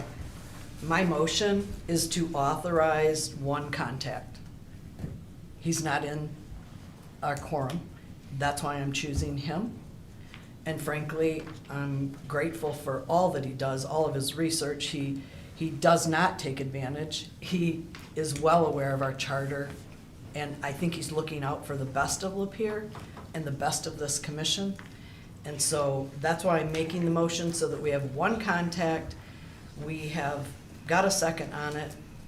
And if you'd like the reason that I'm doing it, it's for clarity, so there's no ambiguity of what's happening here. And also to maximize our budget and efficiency with this thing, because we have a limited amount. We're trying to make progress. And this is a work in progress, so a client attorney privilege can't be discussed. I'm not gonna waive that. All right. Mr. Brady. Yeah, see, I don't have any privilege to have been on the 2-hour phone call. Is my frustration. My frustration is you two sat down and talked to him for 2 hours, gave him all kinds of direction, and I wasn't able to be there. And I'm not able to now find out anything except for through a gatekeeper. Yeah. If your motion goes, Yeah. now I have to go through Mr. Hing. I just don't understand why we're throwing, well, I don't understand most of this whole thing. At the December 12th, or the December 15th meeting, this was for like a really sensitive personnel, okay? But now I know what's on this paper. Why? Why do you know? Mr. May, it's my turn. Sorry. I know what's on this paper. I know that I can't share it, but if you just would have told me on December 15th that this is what we wanted to do, that would have been transparency. But instead, we're in the back room. We're going through secret. Gotta get the mayor to be the one to talk. Commissioner McCarthy. For clarity, I wasn't on any phone calls. I haven't been included in that. But I do have the availability to pick up the phone and call the mayor and ask, because we are allowed one-on-one, two-party conversations for clarity. It does not violate our OMA rules for you to call the mayor, anybody who is on the commission can call the mayor, ask questions. Now, again, if you agree or disagree, that is not, I mean, you might disagree, but that doesn't mean you're not being heard. And if you want a better understanding, anyone on this commission has the ability to pick up the phone and have a two-party, one-on-one conversation with the mayor for clarity, so that they're in the loop, they know what's happening. I just know the basics, and if I have a question, I can call, and so can anyone else in this commission. But we are under an attorney-client privilege right now, so we can't discuss the details. I'm sorry, thank you. Which one of you two was up first? I didn't look. Go with Mr. Brady. So if this motion passes, he's only allowed to be that point of contact when the full commission decides something. Would be my understanding. He would have to take only our directions to be the point of contact. This is what I thought was gonna happen in December. We were gonna decide something, the mayor was going to push that through to Bodman. But instead, what it appeared to me to happen was, we never decided anything as a body, sitting here, as a body, in public view. And then that was carried forward. My interpretation, as you could tell me if I'm wrong, is that we said, okay, you can engage, and then we were silent. And then now, there's work that's been done. So how did the silence turn into work is the problem. And I don't know when, I don't know, in this new system, is he gonna be the one who makes up what the work is? Does he get to decide what our final decision for work is? Or does that still have to be something decided by the body? Ms. Petrie. For clarity, I was on the phone call because I'm the mayor pro tem, and I was there as a witness to the phone call, as has been done in this commission with other things, and so that I could be a witness. I didn't have really input. It was us engaging to say why we are engaging. And then work was done though. We don't know, it's still a work in progress. Here's the question, who told Bodman to do what and when? And I understand you can't give all the specifics, but like, who said, do the work? Because it wasn't the body. We voted. Hold on. We're getting Okay. too far out of order here. You Sorry. guys are having Sorry. a conversation between yourselves and not recognizing the order. Commissioner. I would like to better understand, Commissioner Brady, if we are engaging a legal firm to do work for us, and if we have to fall within certain parameters of privacy to employees, etc., where do you feel the dialogue with a vote on what should happen is supposed to transpire? Because it can't happen in an open meeting. Sure, Mr. Mayor, I would love to answer that. So it just Please. can't. So Yeah, what my understanding is that a subcommittee was formed without a vote. That they went and they started having that conversation as a subcommittee, because my voice wasn't included. We probably should have gone into a closed session to discuss what we wanted. I'm not sure if we were allowed to go into a closed session. And maybe that would be a question. I know that's a question that you had pending, was, are we even allowed to go? Okay, but that's, you have to handle all of those details before the bill shows up. The work is already underway. We just paid for it. The bill is paid. The work is under creation. I'm trying to rewind a little bit and say, wait a minute, I didn't think we had assigned any work. We should discuss what we need to discuss. If it's about a personnel issue, that person gets to decide if it goes into a closed session or not. So let's just say, if it was, if it was Bob gets to decide if we this or that. I don't know if we have any employees named Bob. I'm sure we probably do. We got a big, sorry, Bob. We are over our skis. And I would love to backtrack it, but I have had zero input, we absolutely have to get Bodman in here now, in a closed session, and we need them to tell us everything back there. What was initially sought in December 15th, what was in the 2-hour conversation. I need to be caught up to speed. And then we as a commission, we're not gonna make any decisions back there, but we can give direction, right? We can kind of come to an understanding, and then we need to come before the public and say something, stack hands and say yes or no to something. And right now, we haven't, I don't think we've done that.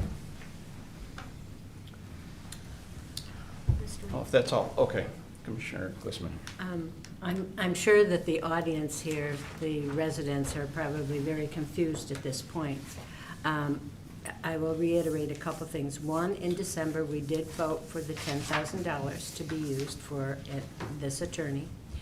Two, I can't tell you that, I think it's a jump to say work has been done if it's been a conversation on a phone to see if there should be work to be done. So it's more, to me, it's like an informational thing, and it's the, well, you know, attorneys, you have to go step by step by step and pay the bill as you go, but you just don't go in and ask the attorney to do this work without engaging in conversation. And that's what I feel it is. It's like step one, is there something here? And I agree that it should be a closed meeting, because obviously, in this group, you are so wonderful. Nobody wants to do anything that's not right. So we don't meet together, as maybe some other commissions have done or do in other cities. We're very careful about that. We don't meet together, we stay apart, and if for some reason we have to be together, we don't discuss the city. So, yes, we're gonna have to be in a closed session eventually. I just think that the initial step was just a conversation to see if there's a there, and leave it at that. I think that maybe personalities have gotten into this, and they shouldn't be. And we should just be calm, take one step at a time. We voted for the $10,000. It's only $1,300, and we have just voted for that. And let this work itself out. All right. Mr. Brady. I would like clarification on how this is substantially different from where we left December 15th. My understanding was at the December 15th meeting, I said, who are they going to take direction from? And the answer was the board. Obviously, we're not all going to talk to them. We're going to need one person. So that we're deciding right now that when we decide, Mayor Hain will be our representative. I guess that just seems very similar to where we were at. Ms. Petrie. I just want to go back to our initial motion, 303, if you want to read that again. Yep. It does say engagement, and I know that Mr. Francis has a different engagement and execution. We voted, and it was passed, that Jeremy would engage, and an initial conversation is part of that engagement, is what I'm guessing with any attorney, because you have to tell the attorney why you're there. So that's what the initial conversation would be at an engagement. And so because there's attorney-client privilege, it's still a work in progress.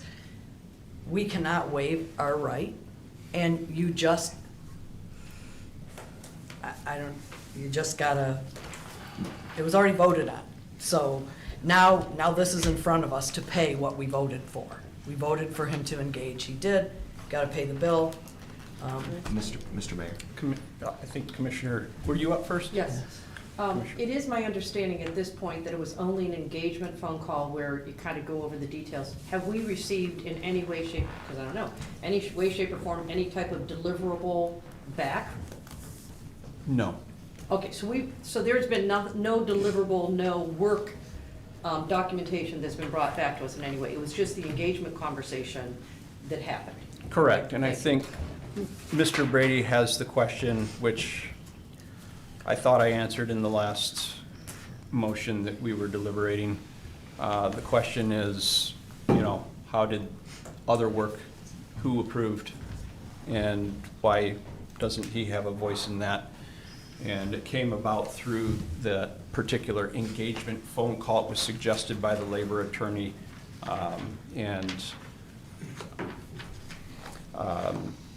in that conversation, I didn't feel that his advice was wrong. I thought that he was on the right track. And that's where we're at today. And now, because we are squabbling over the semantics of execute engagement, Ms. Petrie's trying to get ahead of that. Mr. Womack even noted that maybe it should have been done sooner, because it's a technicality. Mr. Brady. I wasn't on the phone call. Our mayor just said that he heard some report back from the attorney, and then he made the decision. That's what he said. He made the decision that they weren't wrong, that was a good direction to go. So he has taken the decision-making ability of the commission, and he has enacted it, okay? Whether you want to say this is an engagement or not, they said, hey, maybe we should do the work that's proposed, and he said, yup, go ahead. That sounds good. The problem is that we were all elected to make that decision, and we act as a body. And I just don't understand why we would, or how we could even give up our right as a body to make decisions. The work has been done. The work is in progress. I don't know what the work is. I'm not involved in the discussion of the work. Am I not a client? My understanding was that the client here was the city of Lapeer, as in the commission acting as a body, the whole. But here we have somebody else making decisions for us. You disagree with that? No decisions have. The decision to make. This isn't going to go back and forth. You're either giving up the floor. I would like to keep the floor. I think that the decision, okay, so we have in here, I'm not sure what I can read, okay? I know that there's some stuff that involved a phone call, and then there are strategy communications. That seems pretty safe, that there were strategy communications, right? The strategy communications, that is somebody giving direction to. And then they are working on producing deliverables. They've got hours in, right? The second person here has a $92 quarter of an hour bill and a half an hour $184 bill. They're working on something. They're doing something. This is not an engagement or a discussion or a feeler or how are we doing. This is, yes, go ahead. Start work. And I didn't vote on that. Yeah. All right. Thank you, Mr. Brady. Ms. McCarthy. I'm in the fortunate or unfortunate position to be married to an attorney and now a judge. A quarter hour worth of work is evaluating something that was discussed to see, it's just checking on something. Half hour, it's just checking on something. It's not a deliverable work product. Attorneys bill by the quarter hour, half hour, hour. They start doing deliverables where they're actually putting manpower to paper, and that bill will escalate very quickly. So in my mind, when I saw the bill and I saw that there was a initial intake conversation, which typically you need to find out scope, see if there's any value, they have to do a little research to say, is there not any value to what you said? That's just what they do, and that's not telling them to go do anything. That's them giving you just say, is there there? Here's the information, and they might have to look at a few things to be able to say, there isn't there or there isn't there. I don't believe any deliverables have been created, or even if this billing, with what's on it, they haven't started doing anything yet. They just had a conversation and they did two clarities of a quarter of an hour and a half hour. That is not some super duper strategy, start doing paperwork. I'm just telling you, I used to do the billables for my husband's law firm. Their hours, they charge an hourly rate that did the conference call, but a quarter of hour and a half hour is not, they are now starting work compilation. I don't believe that's true. Mr. Mayor. All right. Could I ask Ms. McCarthy to look at the third? It says 120 DTG.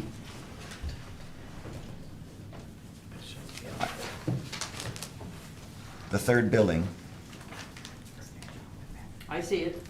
Preparation of a draft. You're not supposed to have I can conversation back and forth. It says preparation of a You're- draft. You're I just don't understand how. you're tiptoeing I towards. don't understand. I would just like to be Can I able to call have the the question? conversation. Yeah. Well, of course, we're gonna call the question. Yeah. Yes, please. I just don't understand how preparation of the draft is not Yep. starting work on some He can deliverable. finish what he's saying. Preparation of the draft. Okay. There's a draft. Okay, thank you. All right, so we have called the question and support. Question by Ms. Petrie and support by Glissman. We'll take a roll call. Commissioner Glissman, Yes, Commissioner McCarthy, Yes. Commissioner Petrie, Yes. Commissioner Brady. No. All right, motion does not carry. All right, what is the motion now? further discussion?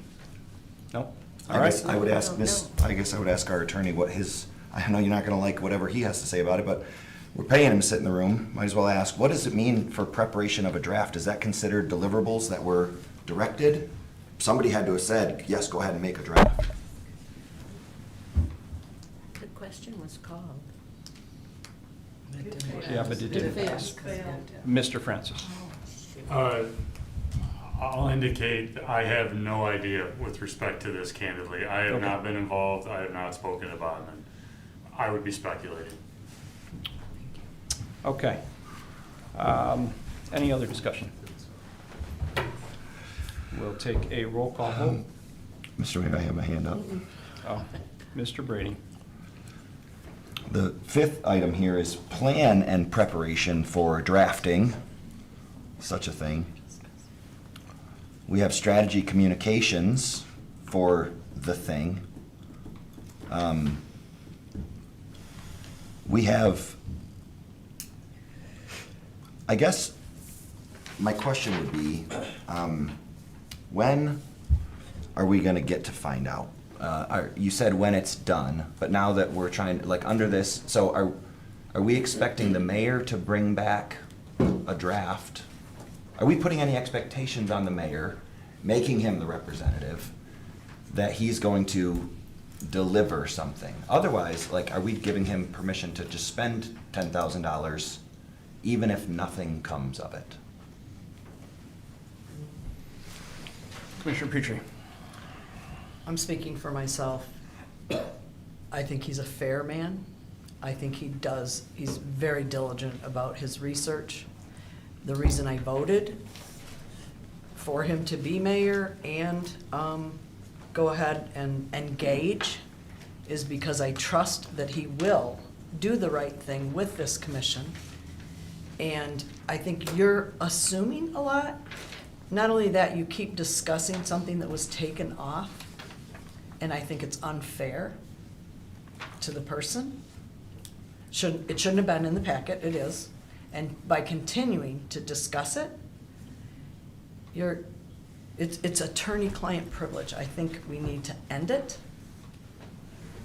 And you have his phone number. He will answer anything you ask. I'm sure of it, because he answers anything I ask.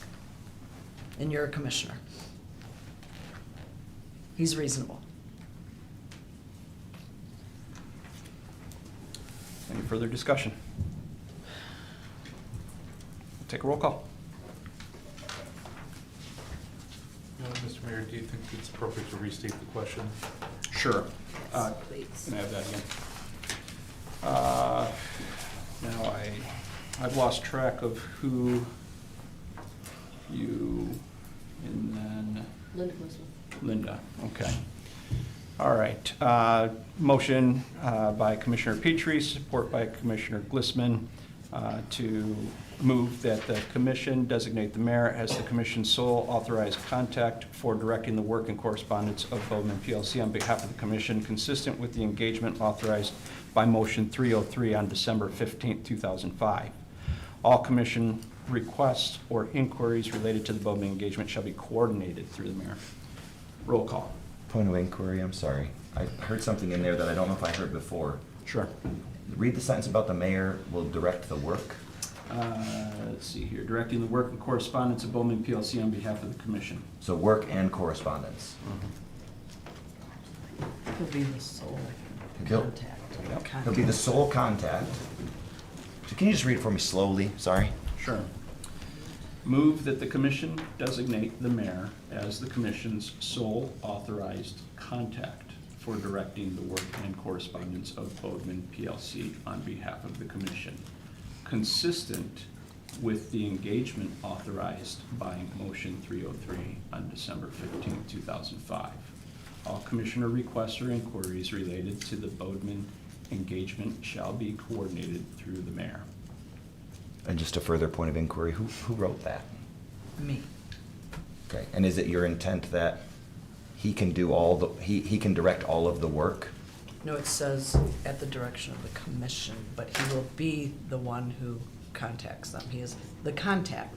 Okay, On just- behalf, all commissioners' requests, you're a commissioner, so all your requests or inquiries related to this, he will take that in, he's really intelligent, and then he'll be the one person that Bodman says, I'm gonna bill, because Jeremy brought Stefan's question to him, or Okay. whatever.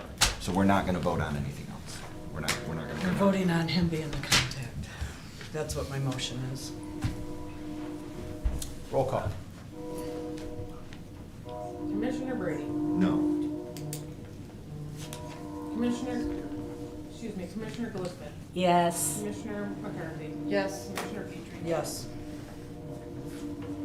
All right. Motion carries. All right, that brings us to the city manager report. Thank you, Mr. Mayor. So the only thing I have listed today is the budget workshop dates. I believe the commission was given a piece of paper way back, I'm not sure when we gave it to them, but a while back. And listed therein is April 23rd and April 27th for budget workshops with the commission, April 30th if necessary. So hopefully you guys were all able to identify those dates in your calendar, because we'd like to set those dates for budget workshops. Mr. Mayor. Yes. Commissioner Petrie. I just wanted to clarify, Mike, you said that we were given something or emailed something, or? Yeah, I believe that you guys were given this calendar a long time back. I don't have it listed here and when it was given to you. I I don't remember seeing that, but. Commissioner McCarthy. don't, just for clarity, We were not given this thing? that's a vigorous head shake. My apologies. I thought we'd given these dates to you. I guess then I would ask that we, April 23rd and 27th, if you guys are clear in your calendars. 23rd and 27th.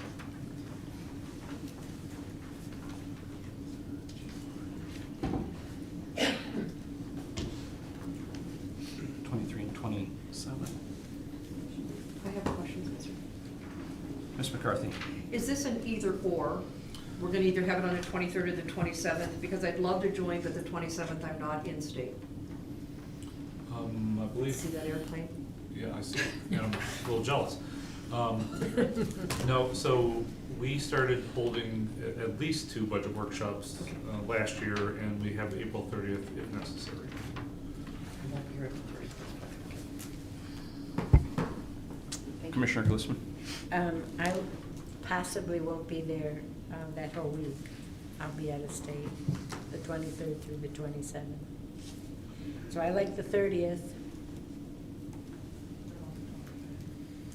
23rd. Ms. Glistman, are you available on the 23rd? For clarity, I'm not available on the 27th or the 30th. So we got one person not available on the 23rd and one person not available on the 27th or 30th. She's not available on the 23rd or the 27th. And Mr. Womack, do you know Mr. Atwood's availability on these dates? I do not. Okay. Can we move this into an email conversation for coordination? If the council's agreeable to that, we certainly can. Commissioner Petrie? And that needs to be settled, the budget needs to be set by what date? Like, what's our deadline? I believe in the second meeting in May. Second week in May. So that's coming really close.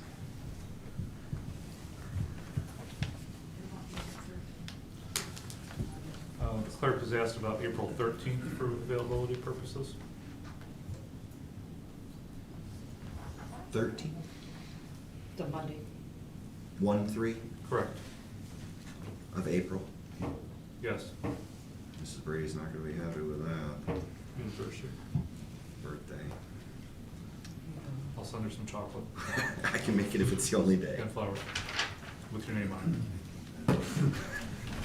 Commissioner? Okay. One more comment. Mike, I'll get with you about that 23rd. I might be able to make an adjustment. I'm supposed to go to Florida, but we'll see. Could we do it the 13th or the 23rd perhaps? The 23rd. Okay, because I can't do the 23rd. Can you do the 23rd? And Lynn I can do the she 23rd, I does. can't. I can do it, I'm looking at it, as of right now. So my question to Mr. Womack, which I'm whispering over here to him, and I apologize, I want to include everyone. If he's looking for 2 meetings, could we potentially do it the 13th and the 23rd? And I think that we get the majority of everybody here for those. Whereas if you move it to the last week of April, you have at least 2 of the commissioners missing. So it's just a thought. Is the commission okay with the 13th and 23rd at this point? Is it 23rd, March 13th? No, April. April 13th. and the 23rd of April? That's what Ms. McCarthy is suggesting. Because that was the date that you put on there, the 23rd, 26th. Uh-huh. Good. Yeah. Sorry. Mike at 5:30 or 5 or? Yeah, at 5:30 if possible. So right now, I guess I would take unanimous consent for 13th and 23rd at 5:30 with additional meetings thereafter if necessary. And we'll, I guess, unless you guys want to make that set now, otherwise we can follow by email. I would like to hear from Mr. Atwood too, to be fair to him. And for clarity, do we have to vote on this? Because I don't want there to be like people think they're doing something, then they're not doing something. I mean, he needs a budget workshop, that is a meeting outside of open. Do we have to vote to make sure that everybody's on the same page, or is it good enough? Well, that's why I want to bring it to the commission, and then we don't have Mr. Atwood, and that's why it's a mess of a conversation. Right, and for clarification, can I ask something? Yeah. So we probably are for sure doing both days, because we kind of need both days. I It's a think- lot to go over in one Yeah. meeting. I think so, yes. Okay. Okay. All right. Mr. Mayor, I think Ms. Hannah wants to say something. No, you okay? Okay. Okay. Are those good days for her? Anything else? All right. Mr. Womack? So I guess with unanimous consent, we would set the meetings for the 13th and 23rd at 5:30 with additional meetings as may be required. Without objection. Do we need to wait for Josh to set it? He's not here. I guess he Okay. hasn't got a voice right now. Okay. It's nice that you're thinking about him. Hopefully he's here for those, but obviously we'll keep all commissioners up to date about everything that occurs, even if they're not at these meetings. Okay. Thank you, Mr. Mayor. Anything else, Mr. Womack? Not at this time. All right, that brings us to the city attorney's report. Nothing specific tonight, Mayor, thank you. All right. That brings us to unfinished business, which we have none at this time. Departmental communications, which we've received. And we have public comments. Again, public comments, 3 minutes, be timed. Once you hear the timer, please, we ask that you respectfully return back to your seat. State your name. Hi, I'm Mindy Schwab. I'm a city resident, and I'm here just as a taxpayer because there have been a few things lately that have bothered me since December. I was here at the December 15th meeting when you voted $10,000 to be spent on an attorney. I remember the discussion where you asked Ms. Hannah how much money was in that line item, and I remember committing to the whole $10,000 that was in that account. I never felt like that was wise. Commissioner Petrie, I had some issues with the fact that I feel like you have asked for more bids on things that already had bids than this. You just gave it a blank check, and I had an issue with that. I'm struggling some with the transparency of this because I do feel like Mayor Hing ran on a ticket of transparency and financial wisdom and things. And I actually, if you heard any of my campaign speeches, you know I don't always agree with Commissioner Brady, but I am agreeing with him more and more these days. I'm struggling with the notion that you'll know what all that $10,000 is for when it's ready to be spent. By that time, the attorney will have already done all the work, and we can't backtrack. We would have to pay it because all the work would have been done. So I am in favor of knowing a little bit now and then, and knowing what the money is going towards. I like that kind of transparency. I also understand Commissioner Brady's concern with just giving powers to the mayor that the mayor traditionally has not had. To me, there's like a legislative branch, which would be the commission, and the executive branch, which would be the mayor. And I'm not in favor of just handing over rights where they should not be handed over. So I'm just bringing these things up because I want you to know that there are citizens who are watching and they do care. And so people are noticing these things, and I just wanted to bring these things up. Thank you. Thank you. Hi, John DeAngelis. I'd just like to respond to what the last person that was up here spoke to. And obviously, there's attorney-client privileges here. We've gone through this on the library board where somebody exposed that, and you can speak to it. I know you can't speak to it now, but you do not want to lose your client privileges, attorney privileges. That's a huge mistake. You don't want to do that. You can't talk about it. A lot of people understand that. Lenny, I'm sure you do. You're married to an attorney who's now a judge. You just can't do it. So we're beating a dead horse with trying to expose things that should not be exposed to the general public. That has nothing to do with transparency. It has to do with the law. Thank you. Thank you. Thank you. Any other comments? Back.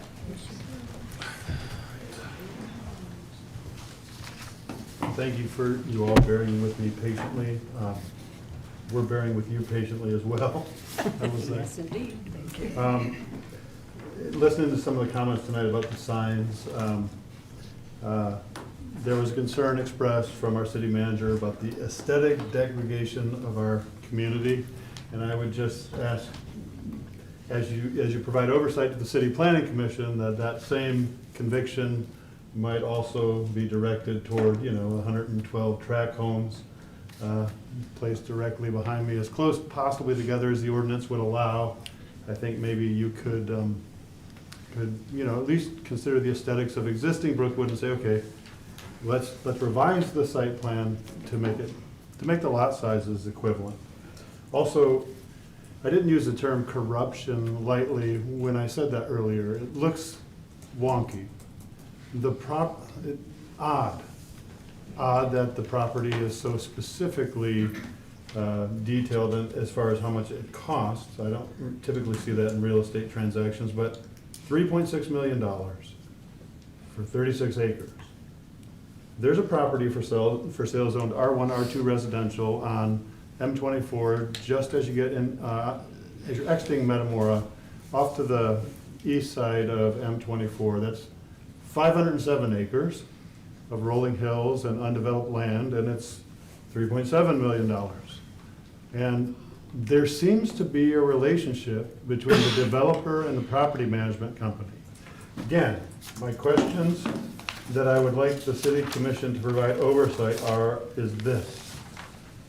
Will we request or review an independent third-party appraisal of the land before any brownfield plan moves forward? I don't know why this land would command $3.6 million.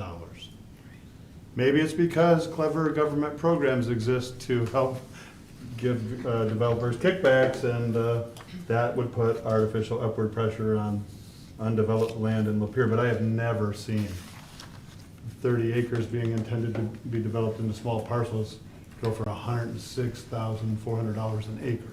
So maybe we should look at that. Maybe our planning commission should scrutinize that. I think that should be part of what they do, not just seeing if things are within the ordinances or not. So, I don't want to beat a dead horse, but I am concerned about this, and I appreciate you all listening. So, yeah. Thank you, Wes. Thank you. Karen Pacheco, I live in Metamora, but I was a taxpayer here for 10 years, and I grew up right outside of here. So, you know, Commissioner Brady, I have to tell you, if you told me like 9 months ago, I would be sitting here cheering for you the whole time and agreeing with like just about everything you say, but absolutely everything you said during this Bodman discussion. I would not have believed it, and there are an awful lot of people actually out in the community who are having the same experience. Thank you for standing up. Thank you. And you know, I gotta tell you, Commissioner Glissman, and by the way, Hang, I am noticing that when you write and when you look and agree and you're paying attention, and it's displaying bias. But Glissman, you know, you mentioned you think the public might be confused, and I'm not saying that you meant this in a bad way or this is a clash of personalities. I don't think either of those are true. I can tell you, having watched hundreds and hundreds of meetings over the years, and I filmed them and I put them on YouTube.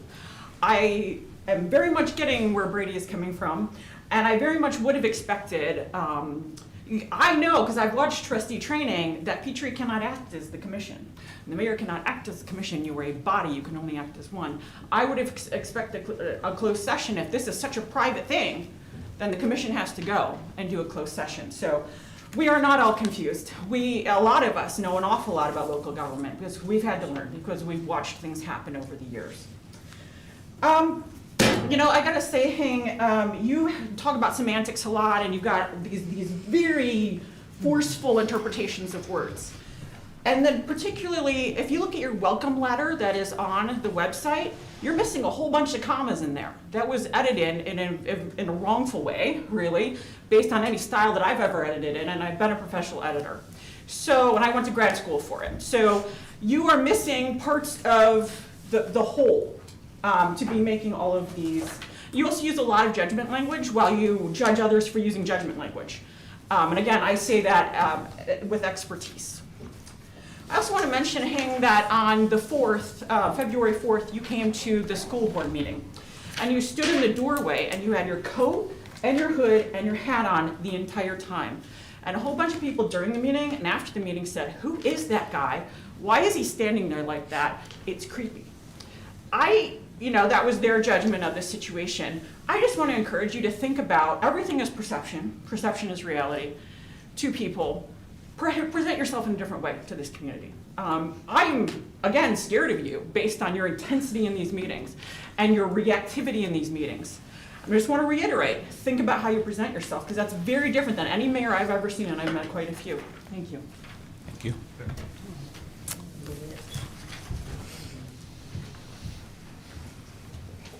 Hi, my name is Peggy Brodsky, and I'm from Lapeer Township.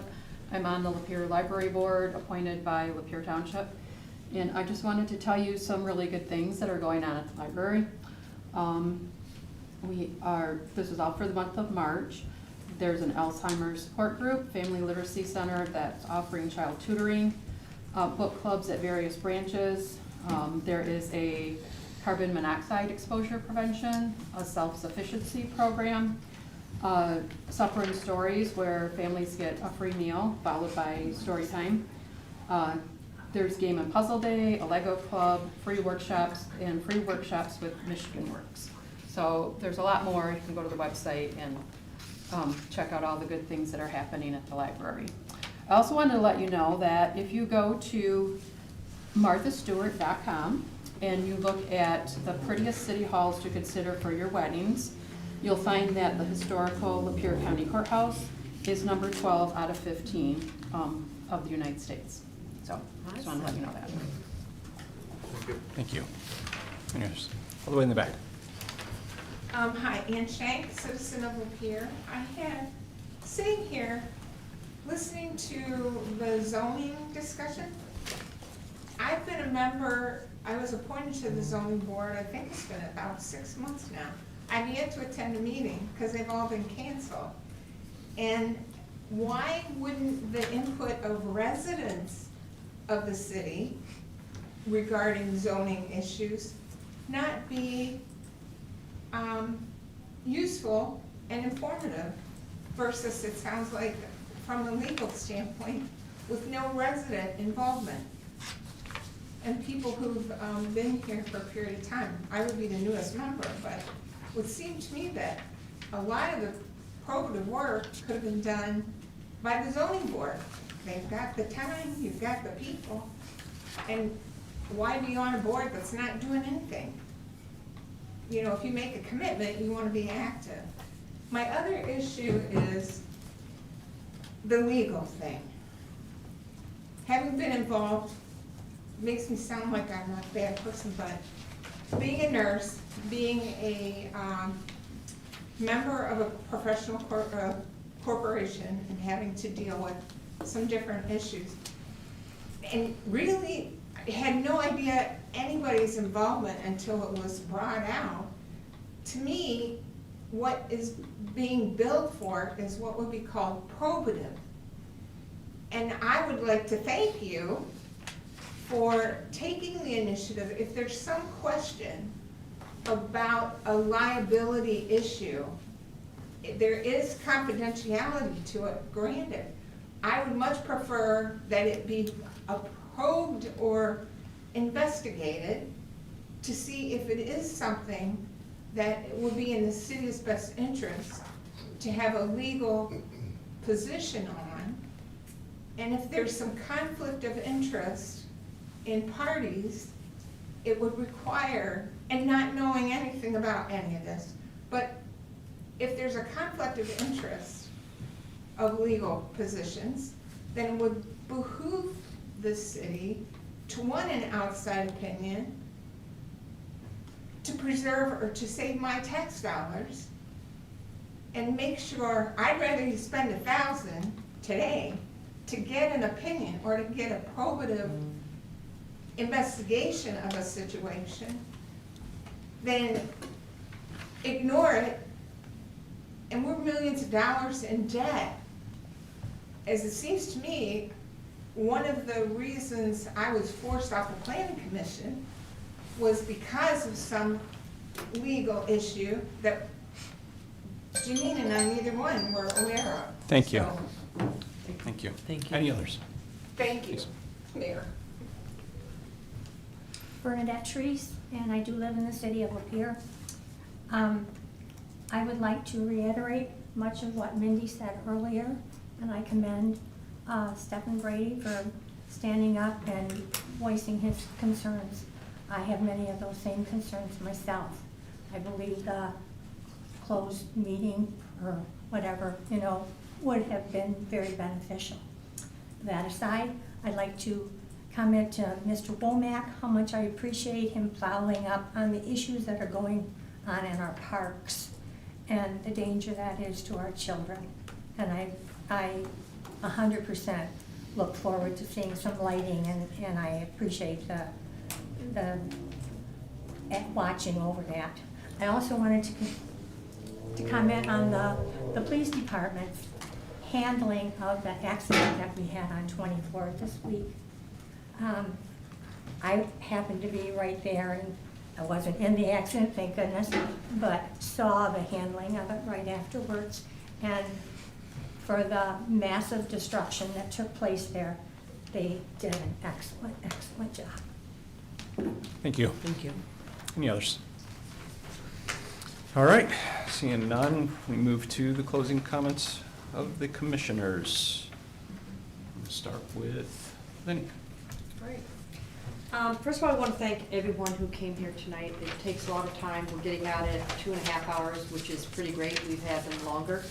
So thank you all for your patience and your diligence in sticking with us, and also taking the time to do public comments. Either way, that's important. It's part of the process.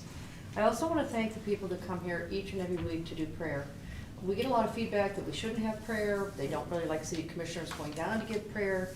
So when our citizens come in within the public comments and they give prayer, trust me, we need all the guidance and divine intervention. And so we thank you for that. I appreciate it. I want to mention the Pretty's Courthouse. I am the chair of the Friends of the Historic Courthouse. I've been on it for over 25, almost 30 years, so I'm the president of that nonprofit. Martha Stewart did say it. I thought it was 13. It might have been 12. I'm glad we moved up. That is something that's advertised all the time, and I will tell you that the courthouse floors have been renovated. The restoration is looking gorgeous. There are very sporadic weddings going to start in March. We are hoping to have that historic courthouse open to the public in the month of June. That's our goal. There'll still be some construction through December. It was $1.3 million worth of restoration to that courthouse that we were able to facilitate. The Friends were able to secure that money for that to happen. And we are now in joint partnership, kind of working with America 250 to make sure that that courthouse, that historic courthouse, is part of all those celebrations. I want to thank the city, the police department, the parks, etc. When we had the scare in the parks recently, they reacted very quickly. They did a great job, and I'd like to give them, accolades for that and how they handled getting it out to the public. But the biggest thing I want to talk about again is, and I know people are frustrated, they're like, I want to know why that attorney was hired, and I want to know what is happening. And you're not going to know. You're just not. The public's not going to know until it's done. But the city commissioners here can make phone calls to find out what it is. We can't publish it out. There's an attorney-client privilege. You're not going to know that. You will after the fact, but during this period of time, it can't be shared. But each individual city commissioner can make one-on-one, two-party phone calls to find out what's happening. So that's a possibility for them to be able to fill in the blanks, but even then, after they learn it, they can't share it because it's under attorney privilege. So we're kind of stuck. It's kind of stuck. We're not trying to be difficult. I think we're just living under some parameters that make it kind of stuck in the middle. That being said, I just want to take a moment to thank all of the city employees and all the hard work they do and how diligent they are, and thank you all for coming. Thanks. Commissioner Glisman. Okay, well, I guess first I want to say thank you to everyone who's here also, and for the input that you're giving us. We learn a lot from your comments also. And as chair for the America 250 celebration for the city, I want to thank Mr. Womack for supporting this and making sure we get our flagpoles paid for. And we will have dedications for those. One dedication will probably be for June 14th, Flag Day. The other one will probably be in September on 9/11. So we've got a lot of people really excited about that, and we want to really teach patriotism and history as we go through the year. The Daughters of the American Revolution Nipissing chapter, which is local, did this fabulous scavenger hunt on Saturday, February 21st, and it was from 12 to 3, and it was the little kids who went through, and every place that they went, they met someone dressed in the revolutionary clothing, and they had to ask questions, and they had to, basically it was a little history lesson for each stop that they made. It really was an outstanding evening, and I do have a summary of that if you're interested, how the DAR did that. There's a summary on a few summaries on the back table where it says America 250. I do want to explain that Lenny, who is the chair for the Friends of the Historic Courthouse, is having a meeting on Wednesday, March the 18th at 4 p.m. at the Lapeer County Courthouse, not the historic courthouse, but the other courthouse. So if you're interested in helping along those lines, I'm also thinking, I don't know that she's asked this, but we're probably looking for some sponsorships for that event. So if you have deep pockets and would like to be a sponsor for the Historic Courthouse Gala event, that would be really good. A couple people in this room today are working on America 250, and with Peggy Bresky is here and John DeAngelis, and they will be doing events themselves at the library for America 250. Ann Shank has joined us as secretary for the event, for the committee. I'm sorry for all these ahs. I must be getting tired.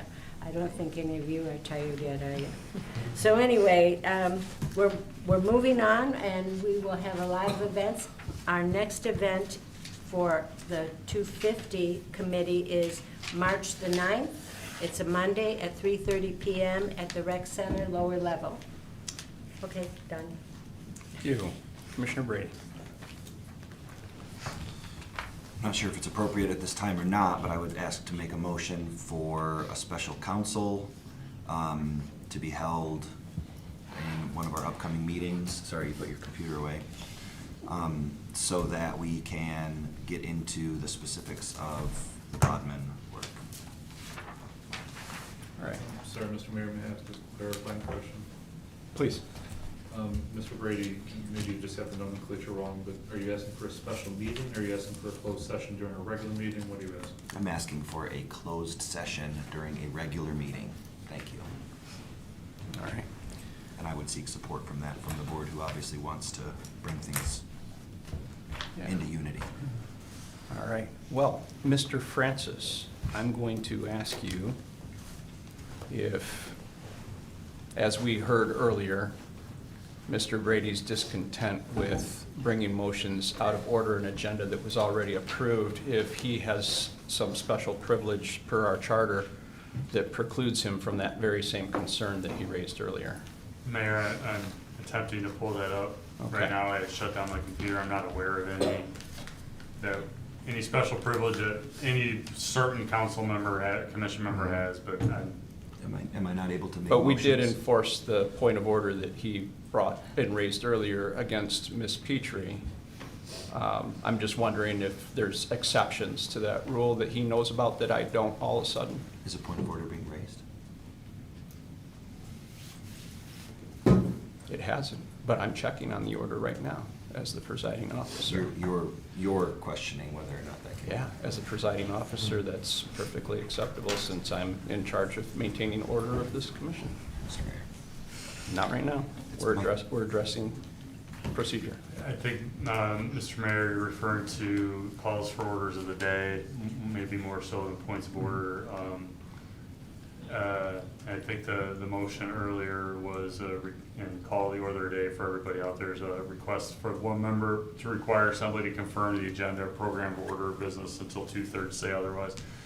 If the question is whether there's an exception for a motion made sort of at the end of a meeting, no, I think we're still following in that same rule. Okay, yeah.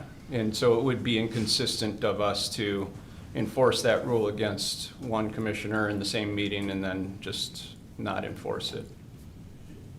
Yeah, I mean, I Okay. would leave that, I think that's, Yeah. I would. Not that I there's would agree anything- with that, yeah. but I would leave it at the mayor's discretion. Yeah, I not that suppose. there's anything wrong with maybe making some exceptions here and there, but I Correct. think that it would be completely unfair to the commissioner that we enforce that very same rule on. I guess to answer your question, Mr. Brady, I don't think that you can make that motion, but I think that you can voice in your comments that you would like to see us do that very soon. So your rule, to clarify your ruling, I cannot make a motion during my public comment time, Correct? my commissioner comment time. Correct. And so when would it be appropriate for me to have brought this up? I think when we were approving the agenda or when we were talking about the Bodman agenda item at G3, when other motions were made during that time That's as okay. well. There's a workaround. I will formally request that we, as a body, on one of our next 3 meetings, enter into closed session with Bodman so that we can be brought up to speed on the situation. I would request at that time any drafts and a summary of the phone call so that we can know what that was. And hopefully that'll be added to our published agenda. I think this is my comment time now, so.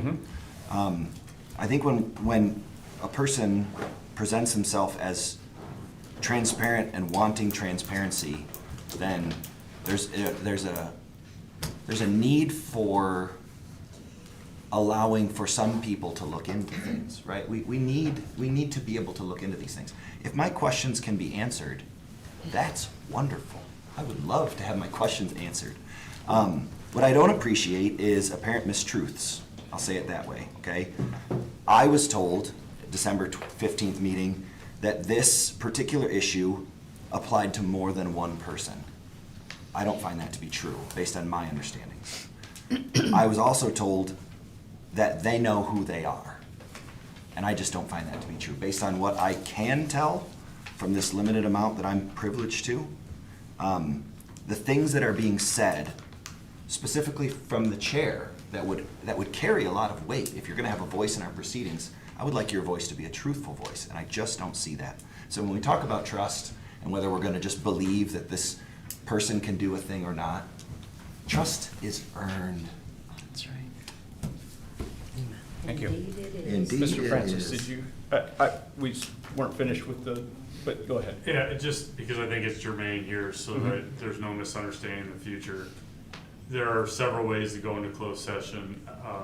If that were to occur in the future, I suppose we'd get around it, but there's a 2/3 vote that's gonna be required to go to closed session under the rules that would allow you to review or consult with an attorney regarding a written opinion of counsel is a 2/3 vote, just so everybody's aware. Yes, thank you. And sticking to that germane topic as well, because it's a very sensitive comment to make it in closing statements. And Mr. Brady had acknowledged that I had requested for closed session for that very disclosure reason.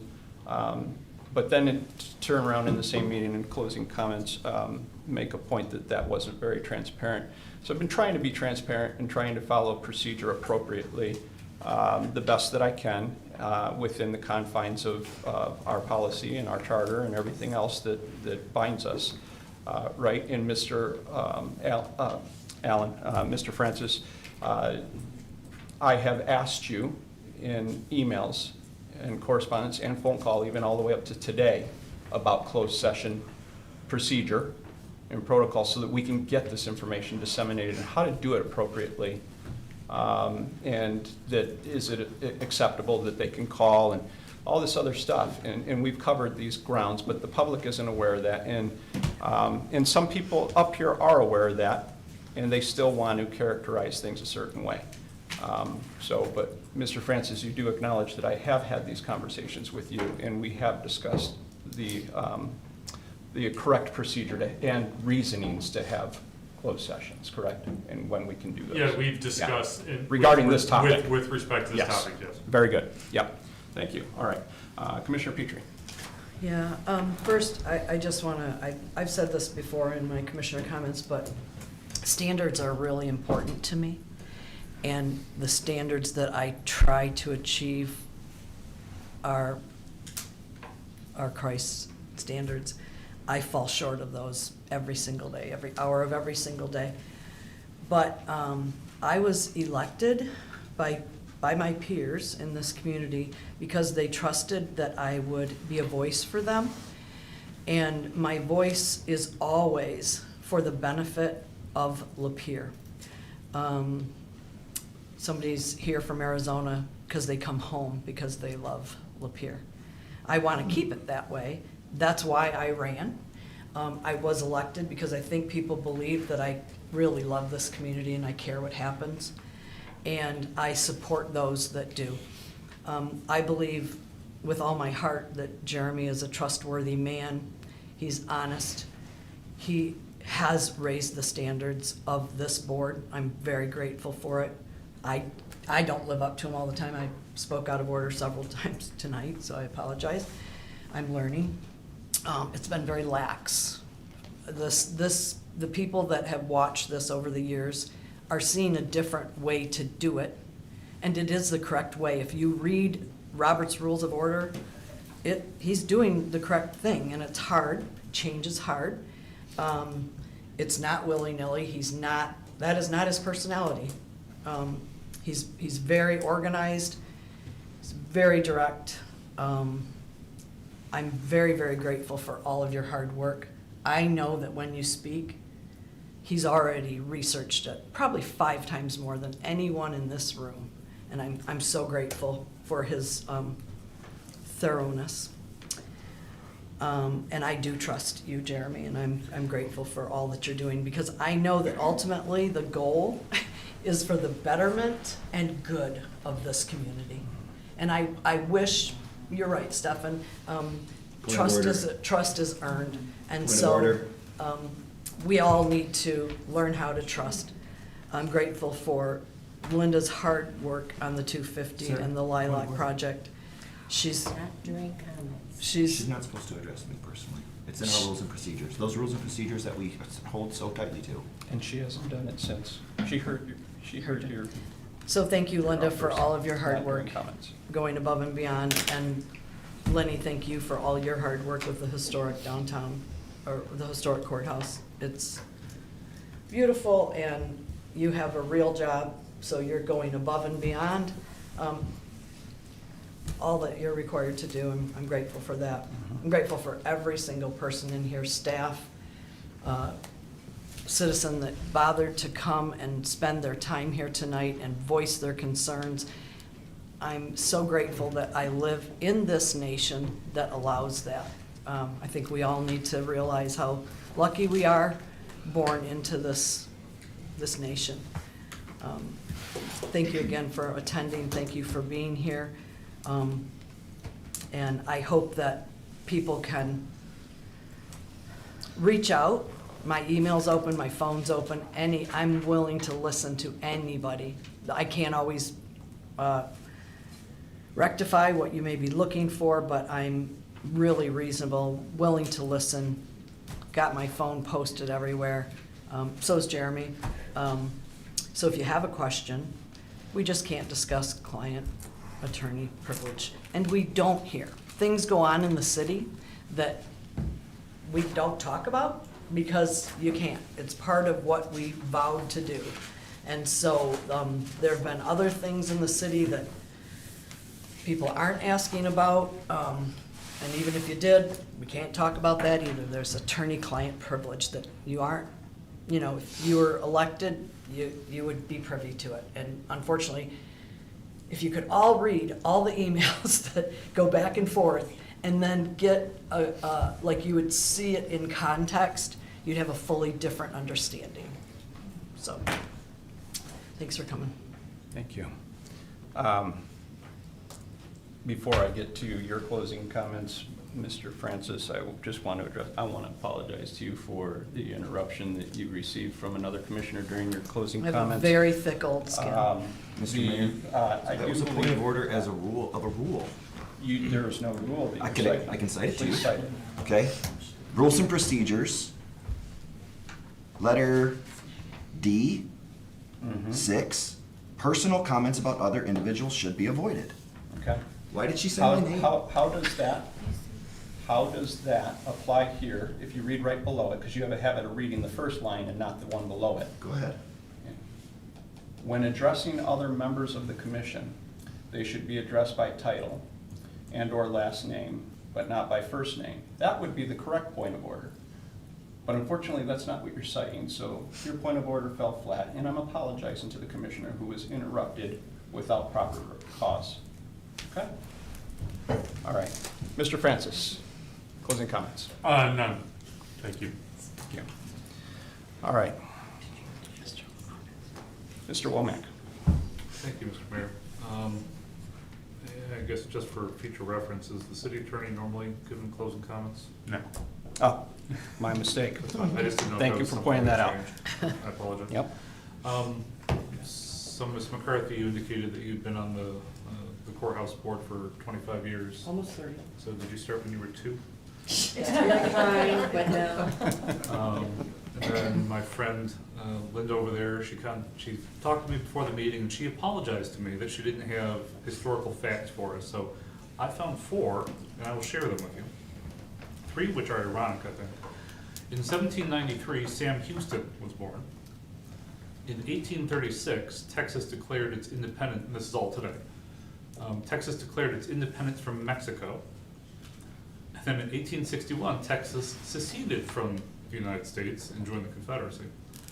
And then I guess for the everybody in the room, this is also the birthday of Theodore Geisel, who is also known as Dr. Seuss.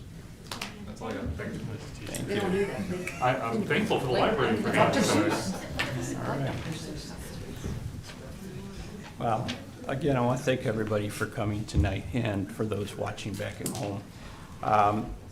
And I understand, as many commissioners have stated, that we're not going to agree. And sometimes when you have somebody who doesn't agree with you, doesn't necessarily mean that your voice isn't being heard. And it's okay for people to have differences of opinions. What I do take issue with is being mischaracterized for not being transparent. I did run on transparency. I think it's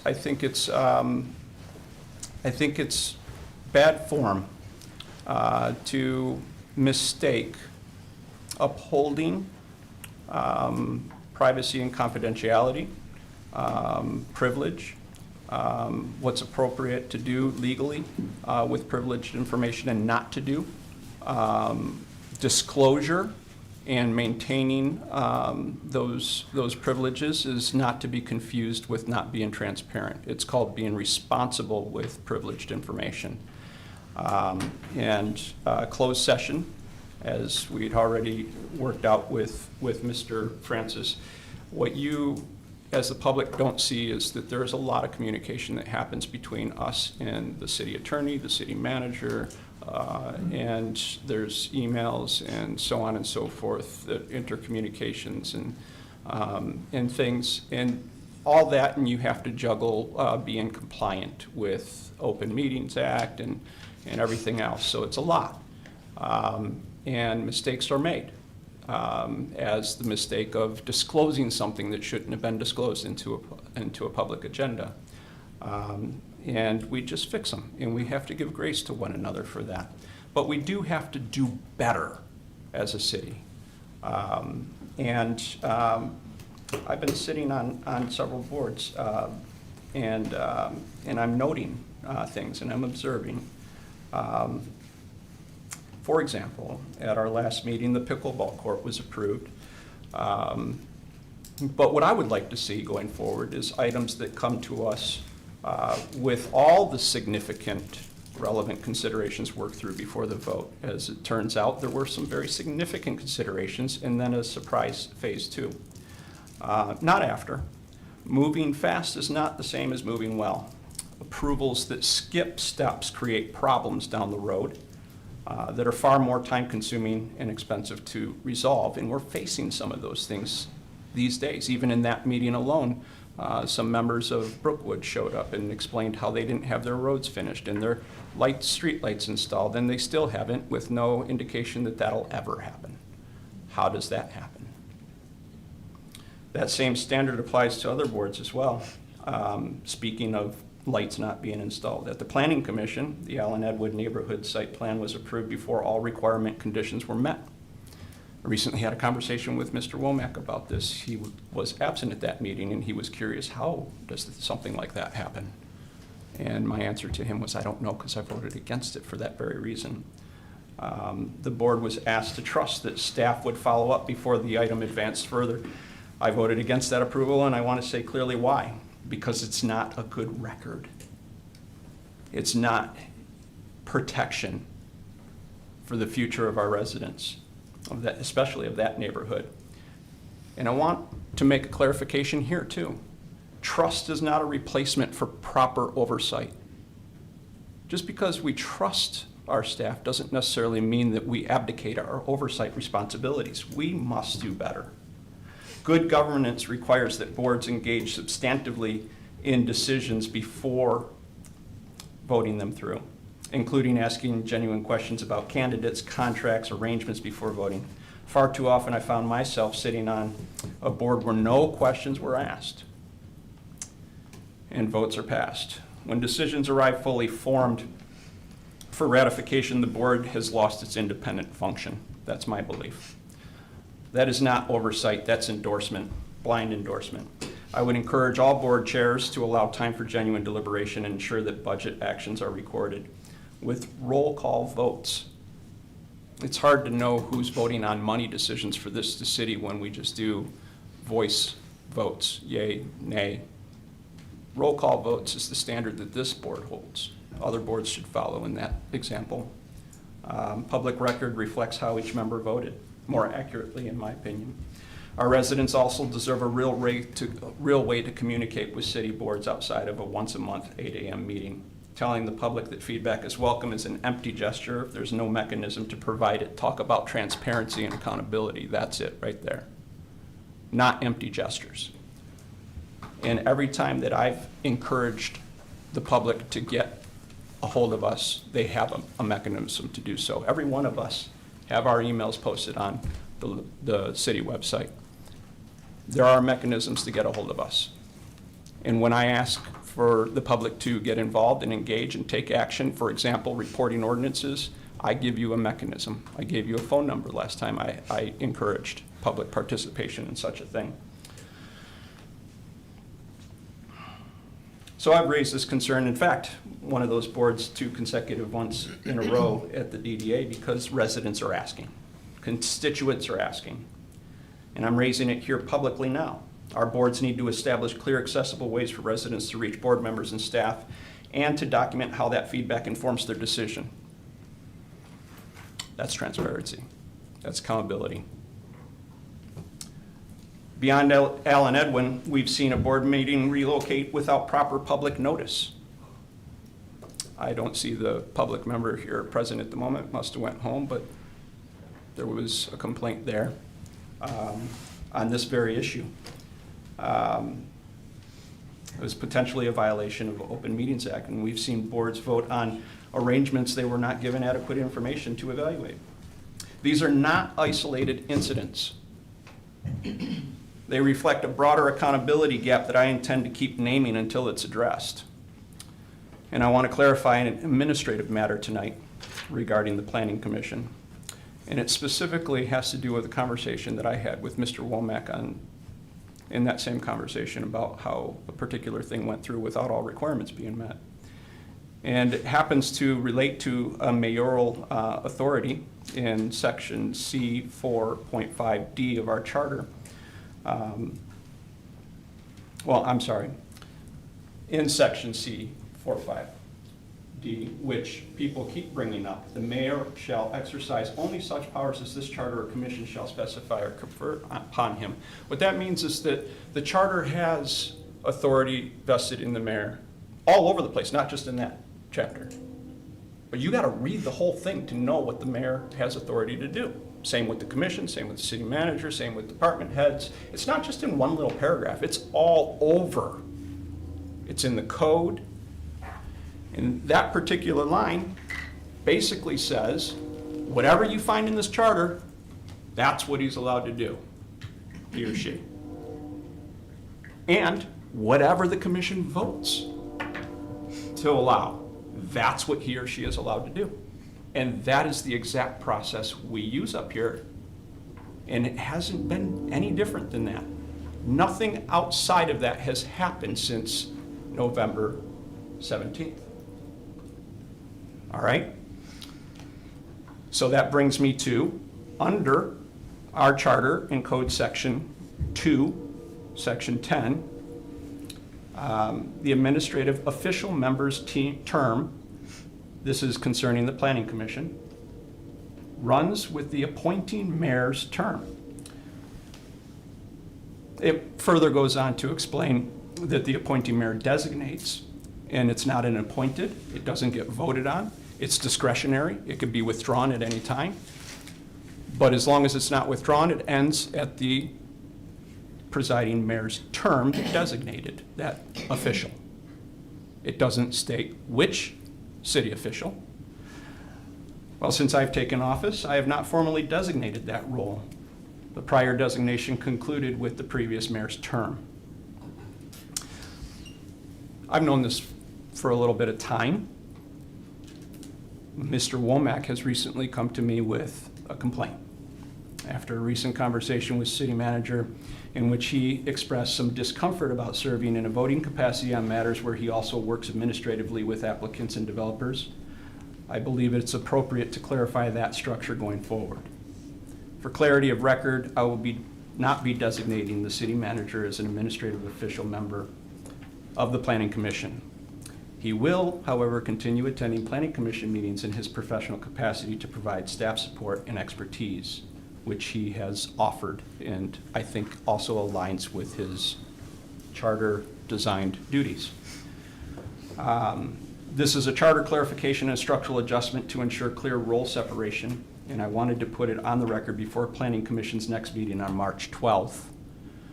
And I wanted to acknowledge Mr. Womack's discomfort and ensure that, that he has full support and success while executing his duties for this city.